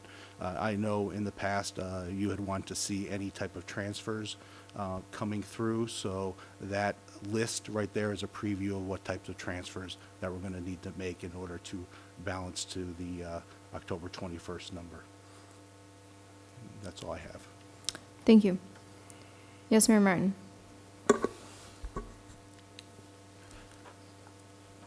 Steve, Yep. I guess it's page 7. It's account 5600. It's the 6th one from the bottom. Has to do with out-of-district expenses. What caught my eye is that the percent used is 5%. We're at least at 35% of the budget year. And I know we have special ed costs out of district every month. How can we possibly only have spent $51,000? Those are out-of-district cost placements that generally come in arrears. So a lot of those started in September when the new billing cycle started. So as the months goes on, we will catch up with those costs. Do we have an idea what we're spending, what pattern we're spending at? Yeah, we, actually, I talked to Matt just today on that, and right now we have budgeted just about $2 million in that account, and the costs are coming in a little bit higher than that $2 million, but we're expecting to be able to scale back on some placements and things like that. So we're watching that line closely and hoping that we can go ahead and mitigate some of those costs going forward. Did we make any pay forward out of FY19? There was no funding left for the pay forward out of FY19. We ended the year with about $50,000 to the good. But we did have a number of accounts that had several hundreds of thousands of dollars in them. So it was a choice not to pay forward? It was, generally the pay forward came out of the operational budget and not the revolving accounts, because that would violate our policy on the revolving accounts. And in the past, yes, there has been significant amounts of money in order to pay forward for that. But with the mandate from you guys to not spend down the revolving accounts, we didn't think it was a wise idea to go ahead and do that. As I recall, we had a number of transfers toward the end of the year, so they came out of operating and went to revolving accounts. So if we hadn't made those transfers, we could have used operating funds to go to pay forward? Those transfers were in line with what we expected to pay for the use of the revolving accounts. There was a plan in the beginning, albeit a very convoluted plan in the beginning, in order to go ahead and use those revolving accounts.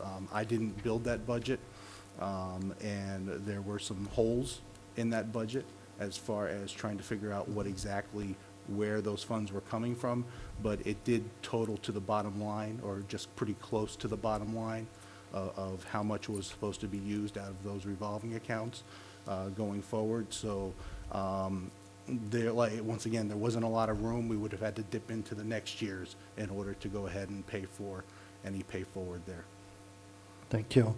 Just, you mentioned that out of district was budgeted at a couple of million.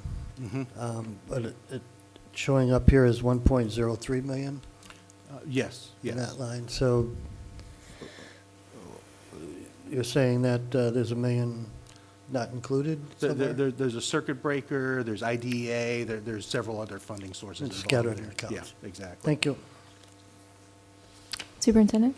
I just want to note again, that illustration that the mayor pointed out correctly is why when we talk about busing and we talk about additional revenue, you can see in that example, that additional revenue, the circuit breaker, the IDEA funding has already been applied towards anticipated special education costs. So as we're working through the budget, and we keep talking about this, these are anticipated revenue is already built in and budgeted into the budget with anticipated encumbrances against it. Thank you. Any other questions or comments for Steve at this time? Okay. So seeing none, we'll move on to our next agenda item. Thank you. For number 3. So the next agenda item is regionalization exploration proposal. I don't think there's anything in our packets related to this, but the superintendent requested to add this to the agenda. Go right ahead. This is a discussion item that I'd like to bring forward prior to the superintendent's goals. In a number of forums over the past several years, there have been various opportunities to explore what it would look like to regionalize for either a small subset of services or to explore more broadly. This conversation comes up from time to time. It has been explored in a serious way in Greenfield previously, but it hasn't been looked at recently. The superintendent of Gil-Montague has announced that he will be retiring at the end of the year. Pioneer is exploring regionalizing. And I think that this committee has talked sort of dabbled in the conversation. I asked to bring this onto the agenda tonight because if the committee were interested in even a preliminary exploration, just even sending out feelers, it would be important to take a vote that they would like to support this. I would strongly urge the committee to at least be part of the conversation, to not let it pass us by. And in the past, I've asked, and we maybe have been engaged in other projects, but I'd like to just put this front and center to ask the committee, if you're interested in this, to formally endorse it with a vote.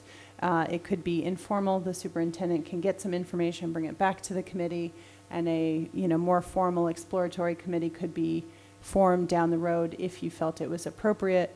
I'm simply asking at this time for the committee to take an up or down vote if you're interested in gathering more information about potentially participating in discussions in the Franklin County area about what a potential regionalization could be of benefit to Greenfield.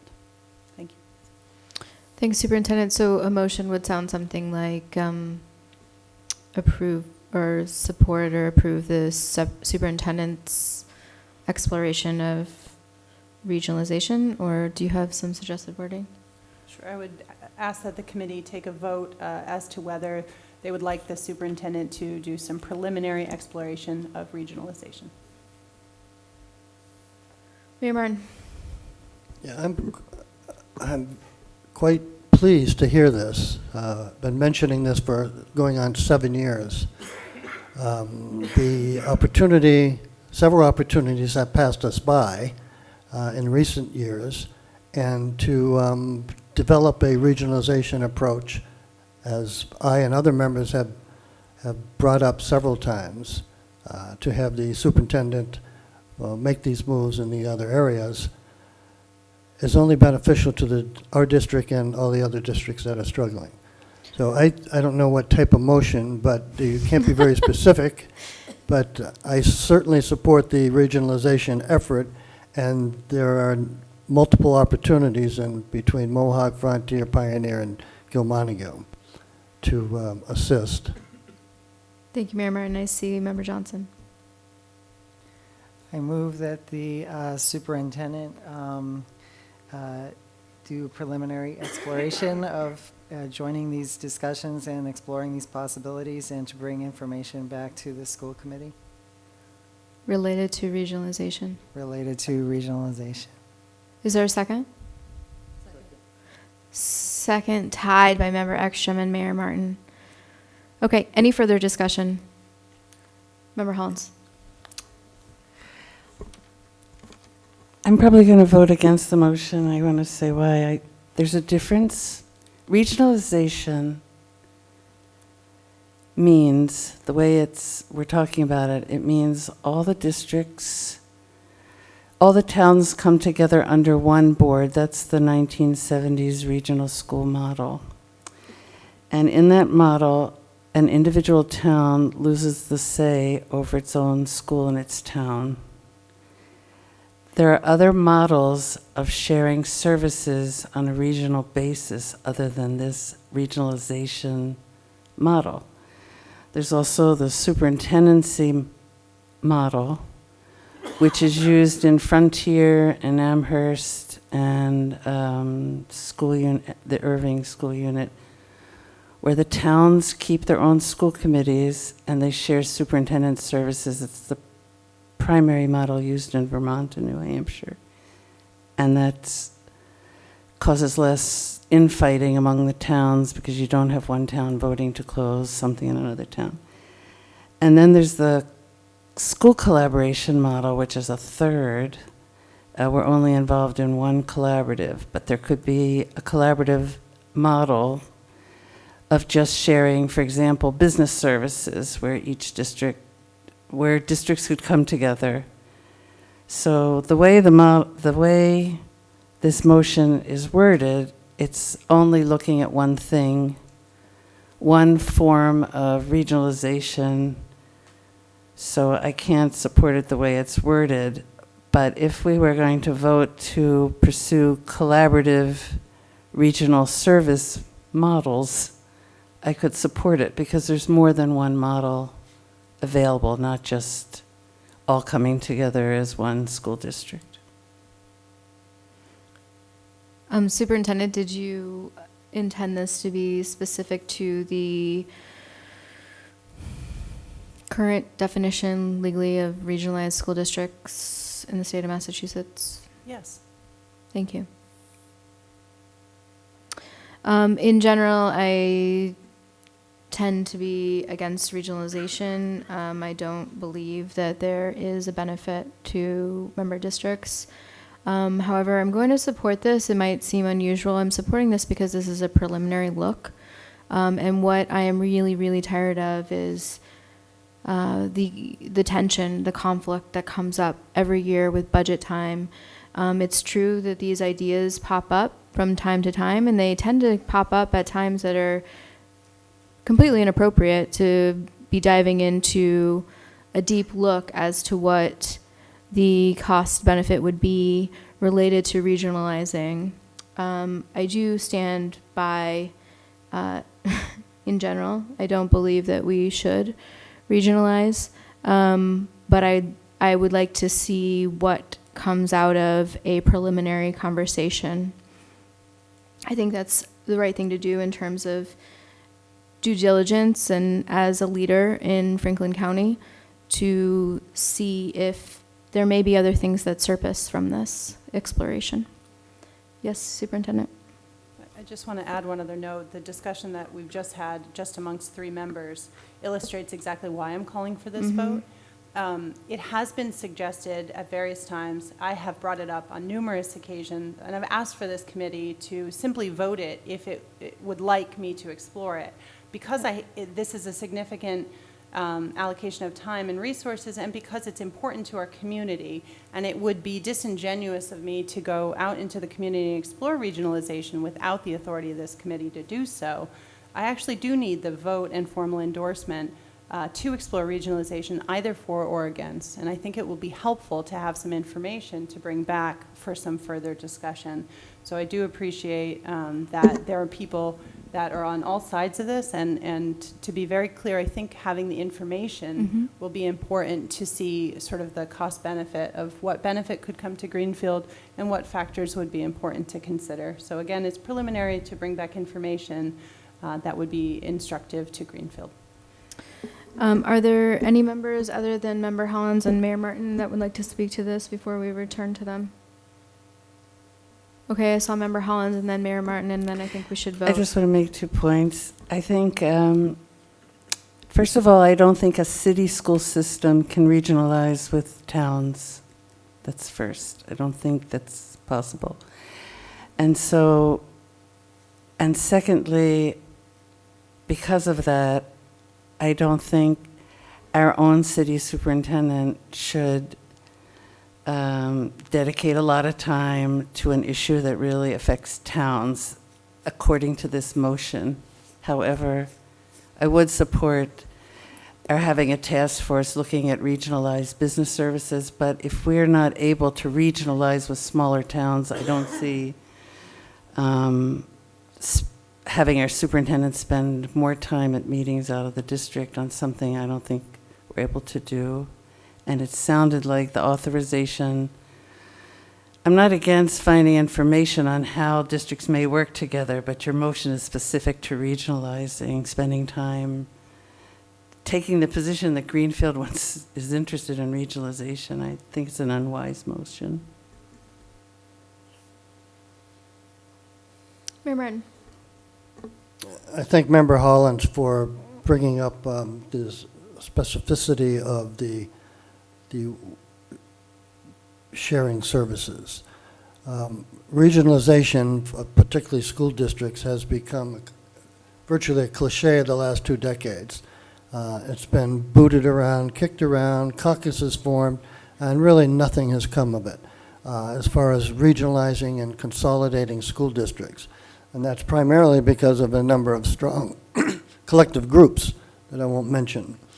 The idea that we should build capacity in a number of our services is very important, sharing services. So we have had the opportunities to deal with from everything from business manager viewpoints to HR and other types of services that are provided to that are provided by the city that would be a need by many school districts. So developing that capacity within the Greenfield Public School System would be beneficial to the GPS as well as the other districts. So I am going to change my support for this because I'd be more inclined to vote for sharing services and not utilizing the regionalization concept and approach. Superintendent, did you want to respond? I'm just going to make an analogy. We've been talking at length about investing in transportation and the need to purchase additional capital before we can see any returns. Greenfield is not in a position to share services right now as it stands. If we were to say share our business manager is putting a lot of resources into the transportation proposal that you saw in front of you tonight and the work of the district. Our team is slim at the administrative level. There is almost no one in upper management that isn't doing 2 or 3 jobs. So while I could explore the idea of, there are many ways that we could, and we have, and in the reports I've given you, we've talked a lot about ways that we can realize efficiencies, and these conversations are going on with other districts. But they're limited in their scope because every district around us has some limitations and some unique challenges. So that's something we can explore, but it's not going to get us a large scale change that's going to affect enrollment or programs or services to an extraordinary degree. So I can explore that. I just think what I'm looking for a vote on is whether there is interest in exploring some different potential models for how we might configure ourselves and consider enrollment in Greenfield. So they are distinct in terms of sort of types of ways of looking at it. Member Johnson. I just wanted information, the exploration of information and bringing it back to the committee. It doesn't seem that controversial. That's my only comment.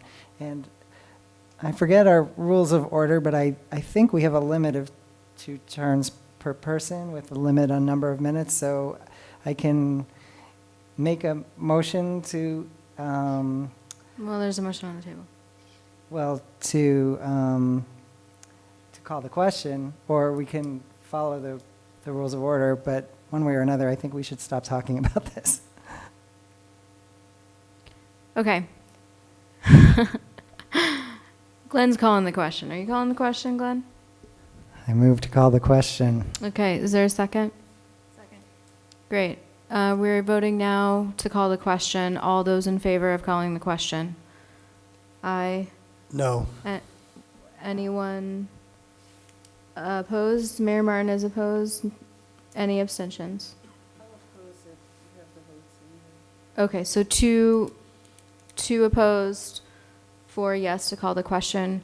So we are now voting on the motion on the table to allow the superintendent to do a preliminary review and return to the committee with information related to cost benefit of regionalization. That wasn't the exact language. Could you repeat the exact language, Susan? Thank you.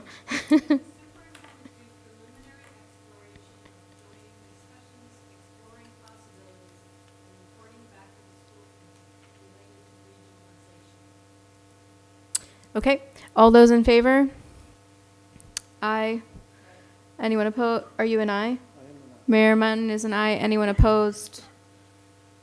Any abstentions? Susan, what's your vote? Member Holland's opposed. Okay, motion carries. And I'd like us to take a quick 5-minute recess. And then we'll return at 8:15 to talk about the capital requests. We're back. It is 8:16 p.m. We're back to discuss capital requests. In your packet, there is a capital request packet. Who wants to, Steve's coming back to the table. Thank you, Steve. You're welcome.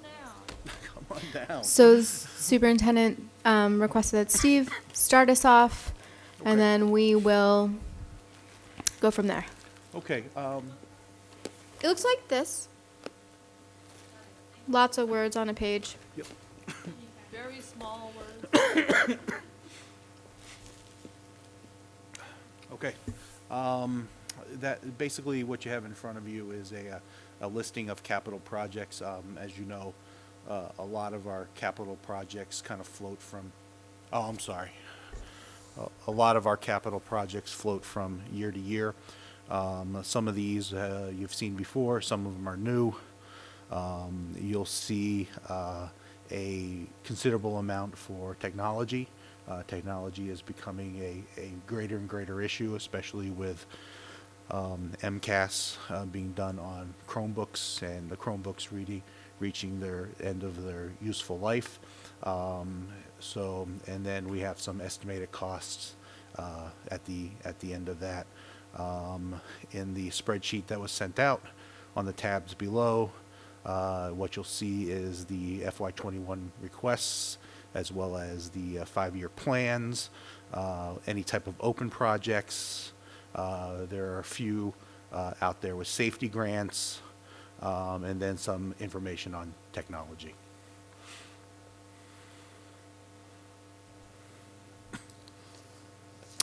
Would you like to add anything this time? I think what you see reflected in our requests this year are that there are a number of them that were previously requested. So the number of new requests is fairly limited and mostly in the area of some new technology needs in addition to the ones that were previously requested.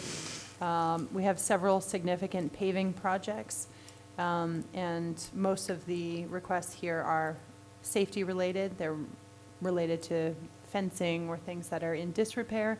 And I think that in general, people regard the schools as really high-quality investments in the infrastructure. We're sitting here in a beautiful high school, thinking about the energy efficiency of the new windows at Federal Street, for example, and some of the ongoing maintenance and upgrades that have been made to the schools over the years really make them conducive to learning. And I think the requests you have in front of you reflect the ongoing need to just maintain safety and to look towards some of the projects that we have been looking at for the past several years, knowing that they were coming up. It might be helpful if there was a motion to approve either all or some, and then ongoing. I'm sure there'll be a lot of discussion about each item going through. It might be helpful if there was a motion on the table to start, and then ongoing questions about any items that you may wish information about. Thank you. And then just for everyone's benefit, we approve the capital improvement requests from the school committee perspective, and then it moves down the line for review by the capital committee, and then finally lands with the mayor, who will put forward capital requests for the upcoming budget year. So that's how it works. And at this stage, this is our opportunity to weigh in. One question that I have is related to those that are marked with the safety grant. What I'm gathering is that it is required for us to approve the spending for the safety grant in that way, and it has to go through the whole capital process simply because the safety grant money goes through the city. Is that what we are doing with that? Are you noting, for example, the third line cameras on the first page, or what are you looking at? I think some of those are looking at the informational. yellow.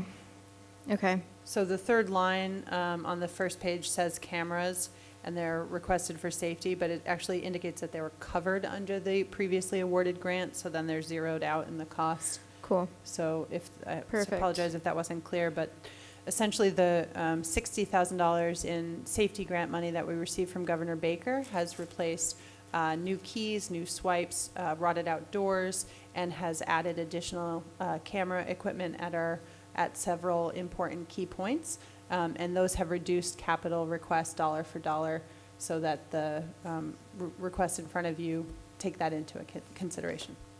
Thanks. I appreciate you clarifying that. That was something that I was like, wait, I thought we already did that. So I'm glad that you clarified that.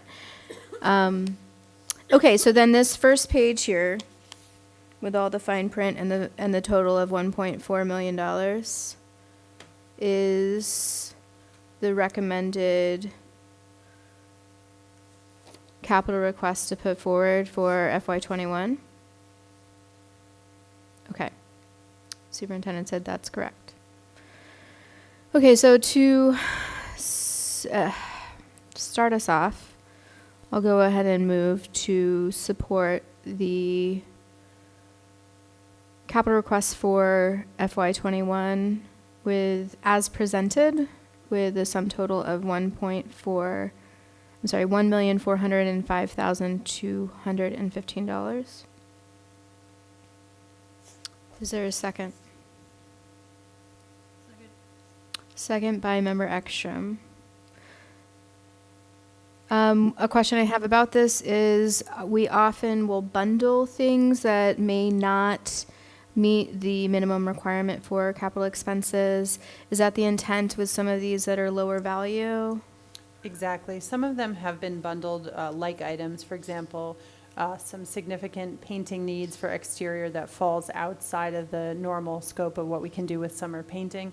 But when you bundle it too much, just for purposes of description, it becomes unclear what the subtotals are. So some of the remaining items would still need to be combined to meet the threshold for capital purchasing, which is $25,000.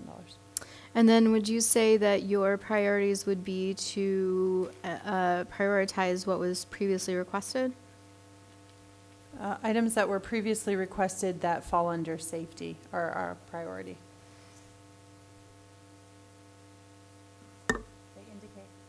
They're listed in the history. They say rationale, it says previously safety. requested and safety, for example. So we can address each one if you'd like. I mean, I actually think it might be helpful, especially because I'm seeing what might be just a small error related to the cameras that we just talked about. So if that's already been covered, then we don't need to request that. Right? the cameras are covered already. Okay, so we could, oh, okay, it's not, okay, I see that it's not actually included in the final total. I see. Correct. Okay, so Member Ekstrom. So, Federal Street parking lot paving, the parking lot is old and in disrepair. The project would remove the old parking lot and resurface. 110,000.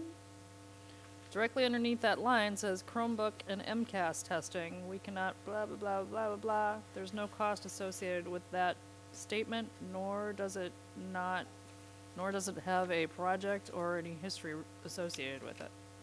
Okay, so the digital version it was a little easier to read, and in the printed version that you all are looking at in front of you, you can't see the grid Federal lines. Street parking lot paving. So if you look at the project title, for example, the first line is Newton Paving, and then on the far right, there's an estimated cost. That's the easiest way to move through this document. So the Newton Paving project was previously requested. We did a portion of that project, but there's remaining work to be done.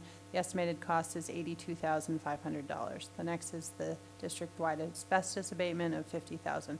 Moving through in that same way, when you get to the item you noted, it's the district-wide Chromebooks, and the total is $250,985. So that's a whole cell is what you're That's saying? correct. Ah, You just right. cannot see the top it. and the bottom of the grid line, so. All right, there was. So a- the Federal yep. Street paving quote that was provided, I believe, by the city engineer is $110,000. All right.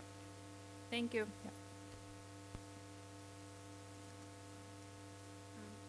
I do have a question related.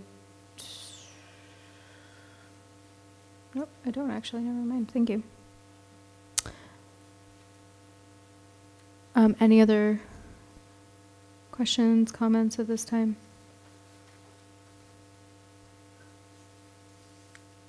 I received, we received an inquiry related to AEL paving that was forwarded to the mayor's office related to sidewalk. Is that something that you can comment on? We have looked at that over a number of years, and I would recommend it. At this time, we do not have a quote on it from my facilities director. I would recommend that that be included. However, we didn't have the information in time for tonight, so it's not in front of you. But that would be something that I just don't have a number in front of you. The facilities director was aware of it and working on it. And what you're referring to is a walkway from the parking lot at AEL towards the main building. I was at AEL today and watched families walking alongside what's really a grassy area on the side of the street.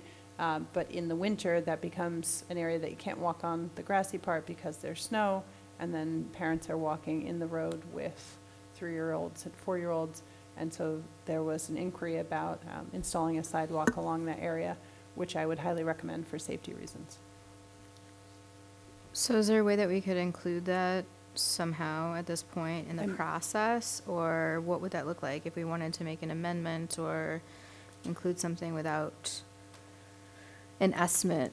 I know that generally we wait for estimates to make sure that we can actually have an idea of what the costs are. The committee could request that the facilities director secure a quote and bring it before the capital improvement committee for consideration, and that the committee endorses the bringing forward of that. And the CIP committee is going to vet all of the requests that are in front of you. There are meetings later this week, this Thursday, and then again on December 5th. I think the CIP committee has consolidated what's usually about 6 meetings over the course of about 6 weeks down to 2 meetings over 2 weeks with an accelerated timeline. Thank you. I see Member Ekstrom. I just want to ask a timing question. Can new sidewalks be put in at this time of year with the weather and things like that? And I'm asking, I guess, in relation to, are we running into budget timing issues and things like that? So this is specific for next year's budget.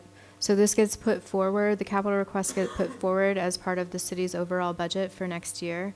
So it's just that the conversation on this starts pretty early in advance of the general conversation for the city budget. So it would be approved for, I think, a term of, 4 years, is that right, Mayor Martin? Generally, the spending needs to occur within 4 years, is that correct? 5 years. So if something were to be approved, we would have to spend it within 5 years, and we would time it according to the needs of the district and the weather. It's important to consider.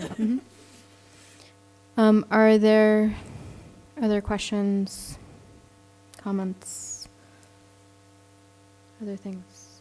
Susan, do you have anything? Did your vote take in every single thing that's here? The whole? Yes, except what do you mean? Pardon? Parking? I'm sorry, I said yes, except the parking, which we just discussed. The sidewalk. Sidewalk from the parking area cool. to the AEL. I was like, is there something about parking that I need to know? Yes, so it would be the sum total. What's listed here for cameras, the third item down, doesn't need to be here, but you'll see in the far right-hand column that there's no estimated costs associated with that. So as the superintendent noted, my motion includes everything with the exception of the walkway from the parking lot at AEL, which I would very much like to include.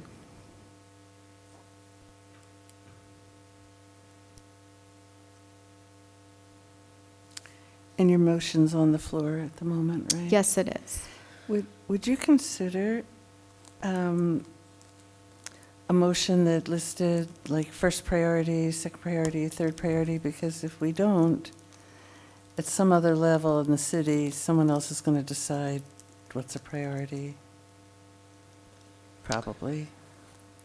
So generally speaking, yes, I would certainly engage in a conversation related to priorities. It is certainly unclear how this will be handled moving forward. In the past, the priorities haven't always been honored, so I do think it's important to include some school committee opinion there.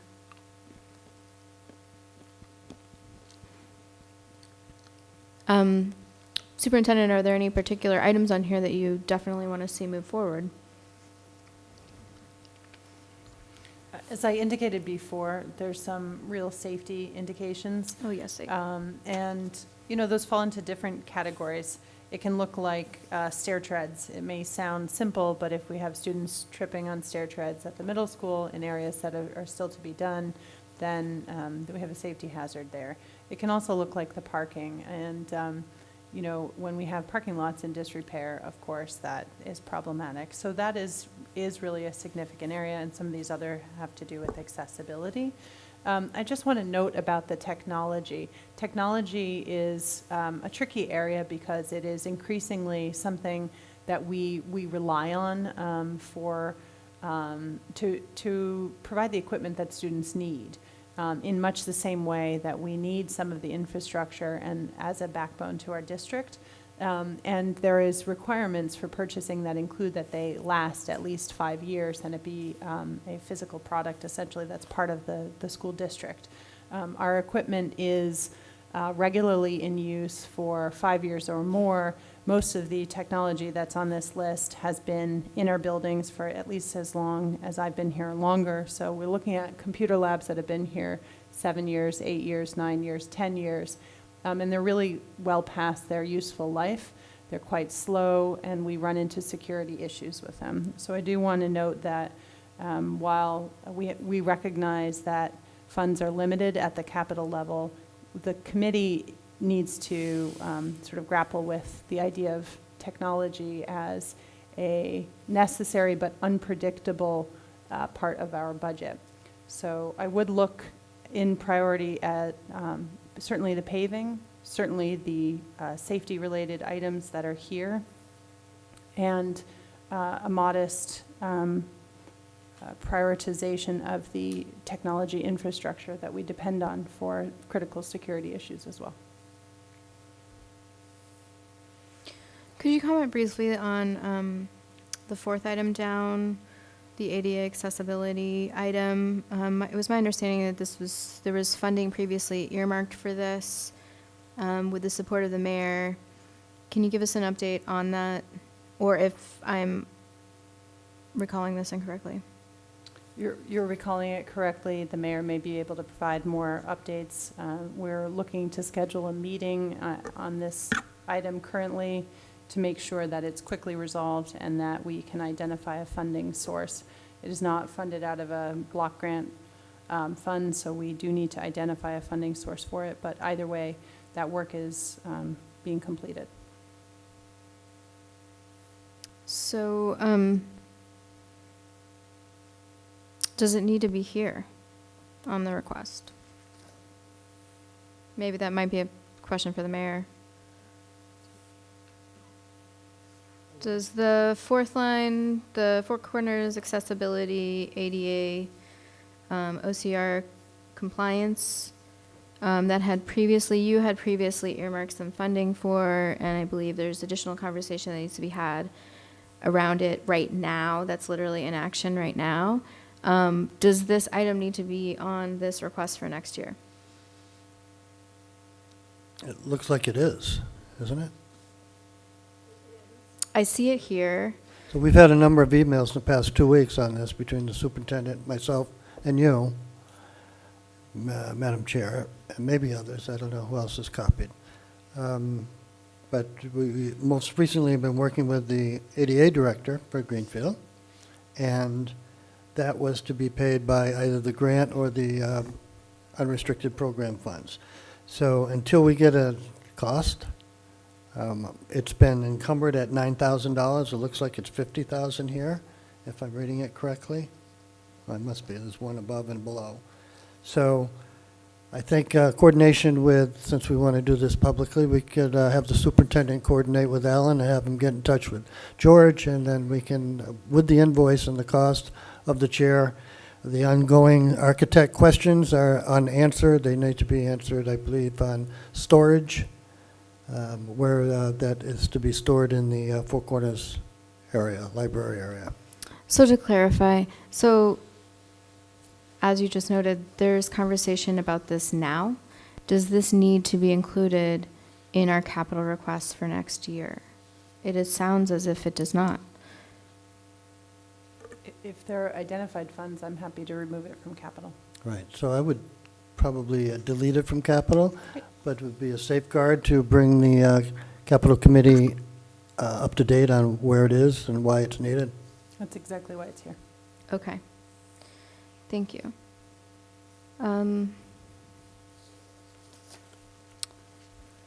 So I would, oh yes, thank you, Katie.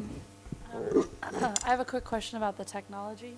I see that we need a lot of Chromebook updating and software updating, and I know a lot of our students have Chromebook access written into their IEPs and 504 plans. Is that included in these Chromebooks, or is that like a specialized type of funding for those? Good question. It's a combination. If we do not have Chromebooks available to students and their IEP calls for it, then we have to purchase it. But obviously, when we're purchasing in bulk or we're able to make investments, then there's a couple of advantages. First is, of course, the purchasing discount, and the second is staff time. So you can essentially image a number of computers at the same time or do it remotely, as opposed to sort of one-off going over and setting something up. So, we do recommend, whether through capital or elsewhere, we do recommend being able to purchase them in bulk. Really what we need to get to with capital is a replacement cycle, and we've talked about this, where we can be getting to a place where we have a sense of how frequently we will be updating it and where that funding would be coming from. Steve, since you're looking at the spreadsheet on your computer, is the Four Corners accessibility listed as $50,000?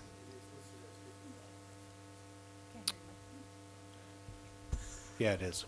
Thank you. 50,000. Okay. Member Hollins, is that your hand? Yes. I'm looking at the second page, which I appreciate that it's here. And it has the mayor's budget, and then it has I think, the 5-year capital plan, right? The city's 5-year capital plan. In any event, it says, it looks like 75,000 was given to the schools. What's the amount that we have for capital projects this year? Is it the 1.2 million or the 75,000? Well, I was going to ask that, but I wanted to ask you a question about your motion. Uh-huh. We're going to take a vote or some votes tonight on capital, and that will be our message to the committees and the mayor and the city council about these requests. Our motion will come up. So one option is what you've done, vote everything the way it's written. And another option is maybe to take a series of votes and give a reason why we're supporting something. And my thought is maybe that would enhance our message. That was what I was going to ask you. For example, I could see that we could have like 3 or 4 different votes on something with an amount, what's included, and why it's really important. Or we could just vote the whole page.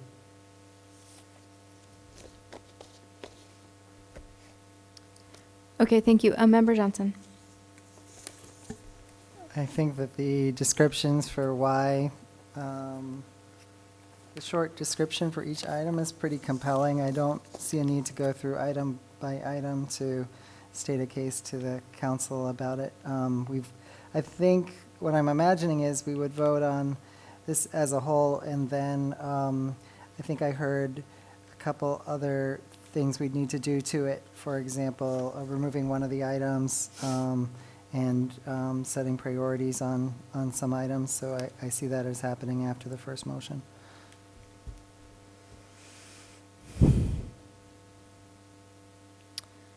Okay, so I would like to amend my motion to include So I believe the original motion was to approve the capital requests as presented with the dollar value. So I would like to approve the capital requests. I'll actually just withdraw my motion and then start again. I move to approve the capital requests with the following modifications.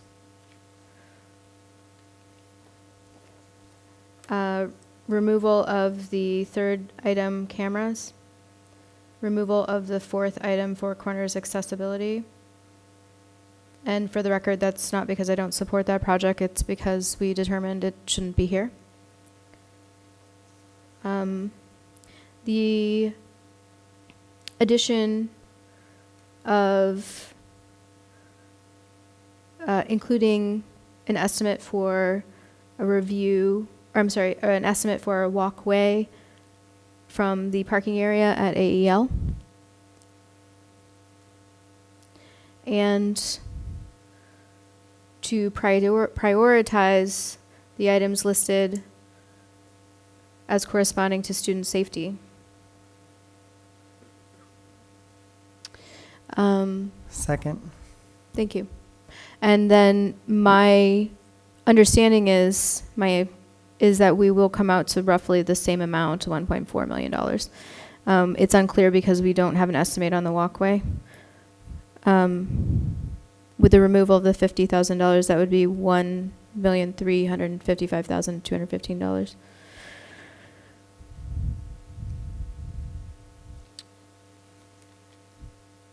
Does that make sense? Any conversation, Mayor Martin? Yeah, some basic rules that have been going on annually for a long time.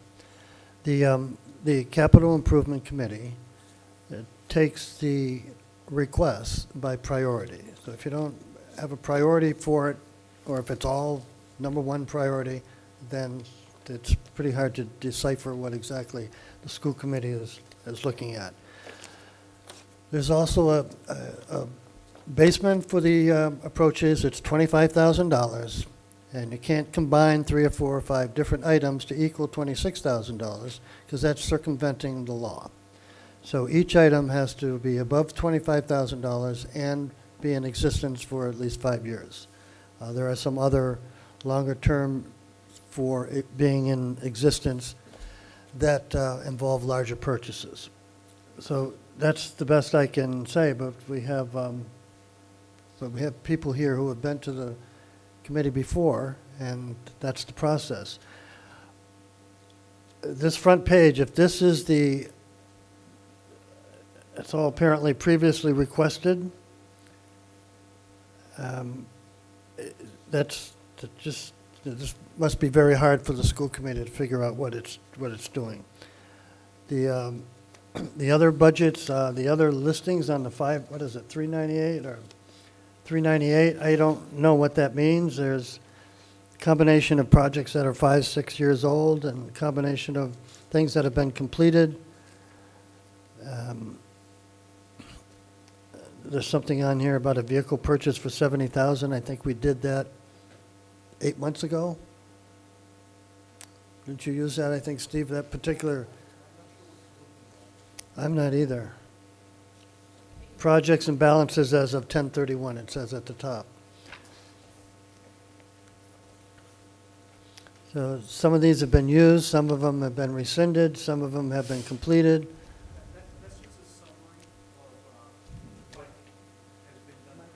Use your mic, please. Thank you. That's just a summary of what's been done previously in the past and what's still open, to kind of give you an idea of what has been done, what hasn't been done yet. For example, the Federal Street elevator right at the top, that was approved last year at $125,000. Nothing's been spent on that yet because it's in process right now. This has nothing to do with that first sheet of the requests. This is just kind of an overview of what's gone on in the past. Okay, so that's helpful. Yeah. Same with the sheet after that, the 398. Which one's that? continuation, Yeah. okay. All right, so if we go to the safety grant projects, that the key and standardized locks in Newton, 7,000, doesn't reach the 25. The cameras doesn't reach the 25. Replace doors does, but I think you're using a safety grant for that one? So this was whole- already, This whole list is items that were funded through the governor's safety grant. They're just, Oh, it's just oh, perfect. informational. Perfect, These were removed from capital because we were able to fund them elsewhere. perfect. So I think for the That's great. capital committee, if you throw some number ones on what you really want, then that becomes the number one priority, and they're more inclined to fund ones. so I'll clarify my motion. In the motion, I did say that we would prioritize those that are listed impacting student safety. Quick total comes out to approximately $478,000 for those items. There's also the unknown of what I would argue would also be related to student safety, student and family safety, which would be the walkway at AEL. Did you include the fencing? It's listed as a safety issue.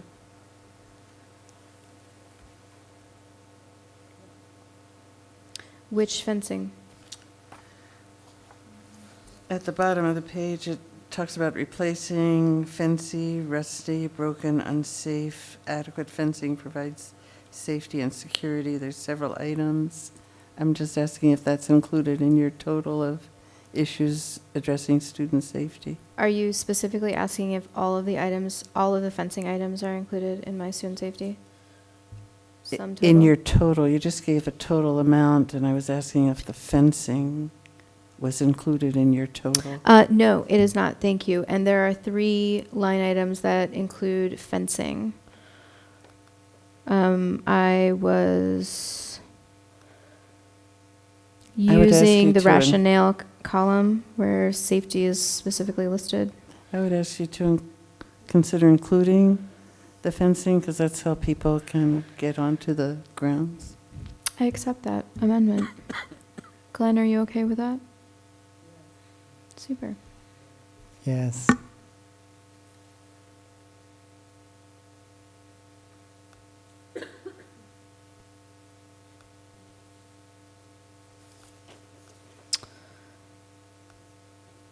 Any other conversation? I appreciate that we are including technology here. Here's the thing. Part of what we have to do is reflect the true cost of education. And this comes up time and time again, that we need to include our technology. And either we do it here, we do it in our annual budget, we need to do it at some point. And the next committee coming in is really going to have to contend with this. And I believe that bundling it here, putting this forward, is an appropriate place to be discussing technology, and it needs to have a seat at the table. So just a quick note on that. Okay. There's a motion on the table. Susan, could you read it back for us? To approve the capital request with the following modifications. Removal of the third item, camera. The fourth item, four corners accessibility. An addition of including the estimate of the walkway from the parking area at AEL. And to prioritize items listed as corresponding with student safety, including fencing. Thank you. Is everyone clear on that? Mayor Martin? I thought we were including the four corners accessibility, the chair elevator with the Capitol. I thought we just had a conversation that we all agreed that it actually wouldn't be included. Am I wrong in that? My last statement was that it would be best to keep it in Capitol. I mean, I didn't hear that. That's not how I remember it. Would you like to revise this? I believe that that project is incredibly important. So if there is a chance that it's not going to be funded right now during the ongoing conversations, then we absolutely need to include this. It seems to me that this is something that needs to get taken care of immediately. So again, my understanding of the conversation was that it was to be removed because there was conversation about how to handle this now, and there was some prior approval from the mayor identifying a funding source previously, and that is now being reconsidered. Yeah, it is So- it is being considered, but it doesn't come close to $50,000. So friendly amendment to strike the omission of the 50,000 for Four Corners accessibility so that it is included.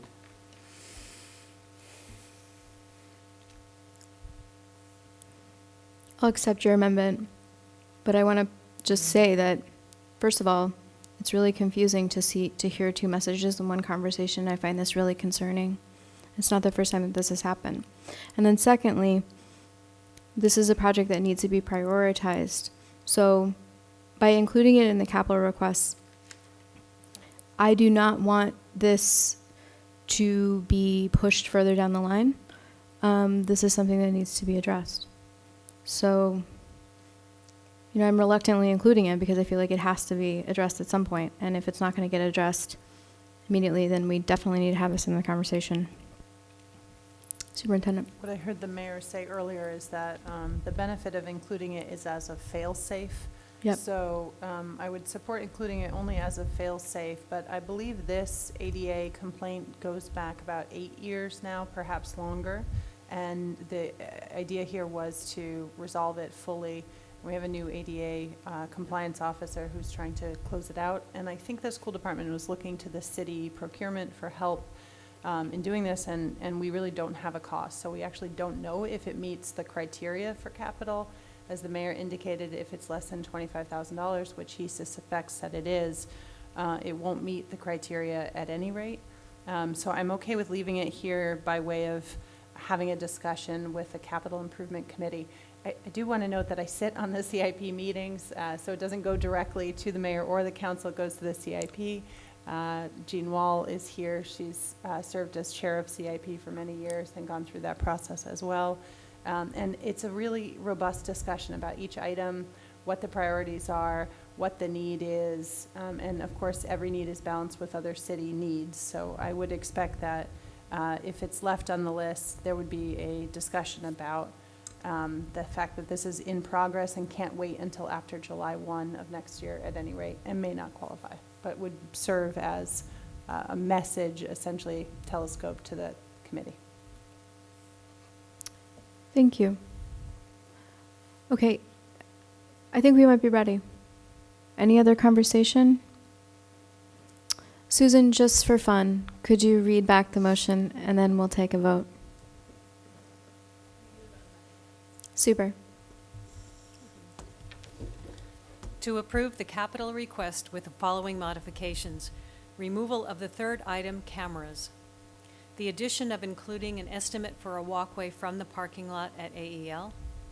And to prioritize items listed as corresponding to student safety, including fencing. Thank you. Okay, all those in favor? Aye. Anyone opposed? Any abstentions? Abstain. Okay, so motion carries with one abstention. Member Hollins, you were a yes, right? Okay. Thank you, everybody.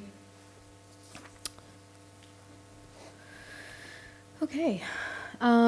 We do have some executive session material to cover tonight. It's new material that arrived today at about 5 p.m.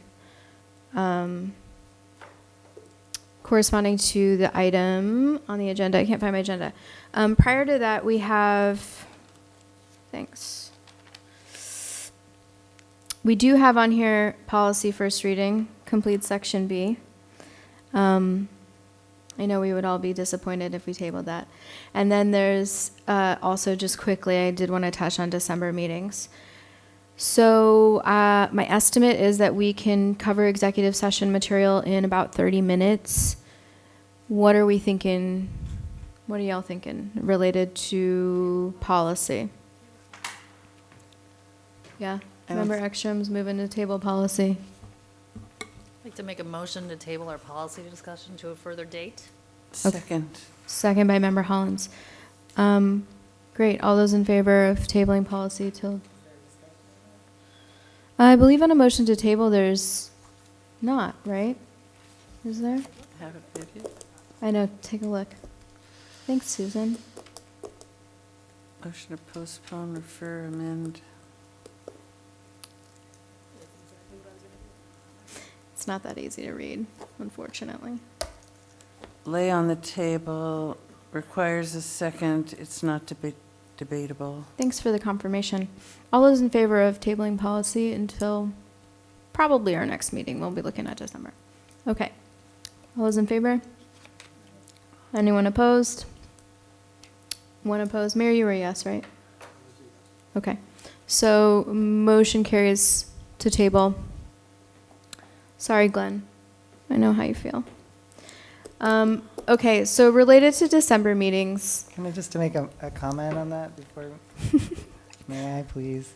Just that if we can't get this done at a evening meeting, do we need to schedule a separate meeting to work on it? I think we do. We'll take a look at that. So at our last meeting, I had mentioned that maybe we could only meet one time in December, but I don't see that happening. So please do be prepared for 2 meetings in December. And I think that might be all. I do have some concern about the timing of our meetings right now with the second Wednesday and then the third Monday gets to be a little bit difficult for both me and the superintendent and administrators in order to prepare the packets. But I think what we might just need to do is kind of like do it all in one go. What do you think? Otherwise, we run into kind of break time. You could have a long agenda and then just continue it to the next meeting instead of setting up a whole separate meeting. That's true. That's one way to handle it. What are we thinking? That's difficult for you guys? Yeah, it's just like What if it's, one right back after would the it other. be like, would it be enough time, and if I'm being crazy when I suggest this, fine. Would it be better to have it on? Is your mic on? Can you? Use your. Yeah, Would it be better to have it on the second Wednesday and then the second meeting in December on next week's Thursday, so there'd be the 11th and the 19th? We're running into the holidays, so I know that might be difficult as well. I'm asking, I don't know. sure, superintendent. From my perspective, we're fine with it happening occasionally. I just want to note that essentially it's the 48-hour requirement for posting. The issue is not so much that compiling the materials takes time, which it does, but that if there's anything from one meeting which you'd like to see reflected in the second meeting, that's where it becomes difficult. There's just essentially no time for anything to change or update or respond to the first meeting. So as long as everyone understands that because of the 48-hour notice, you're essentially the day after the meeting, it's like if I went in tomorrow and posted for the next meeting, that's what happens. Right. So I leave one meeting and we're not following up on one meeting before we're posting for the next. So as long as everyone understands there's not actually time in between for action because of the 48 hours. Member Hollins. I would like to suggest you think of the items that need to be on in December, and just, if everything isn't covered on the Wednesday, continue the meeting to the Monday, so there's just one packet and one posting. Because when you keep switching how you're doing it, some of us that have other arrangements, it just gets really hard. I'd rather. Cool. So at this time, just everybody plan on our typical 2 meetings, which is the 11th and the 16th. And we'll go from there. Great. Thanks, everybody. So let's move into executive session for purpose number 10. I think we might come back out after executive session. Yeah. I just want everyone to know there may be weather in the morning. What? Stop. It's that time of year. Please be alert for weather. Lose friends on Facebook 'cause I can't take their Sorry. I'm saying that on mic, sorry. Okay, so let's entertain a motion to enter into executive session for item number 10 to discuss trade secrets or confidential, competitively sensitive or other proprietary information prepared. This is in regards to Greenfield Middle School parking. So moved. Is there a second? Second. Second by Katie Karen. Roll call, please. That's you. Oh, sorry, I was trying to, see, I need my paper calendar, I can't do it on my phone, anyway. Mayor Martin? Yes. Member Johnson? Yes. Member Nunez? Yes. Member Karen? Yes. Member Hollins? Yes. And myself, we are unanimous and moving into executive session. Thank you. So we have returned from executive session. It is 9:20, approximately. We don't have a vote related to executive session, so we'll just move to adjourn. Is there a second? Second by Member Hollins. All those in favor of adjourning?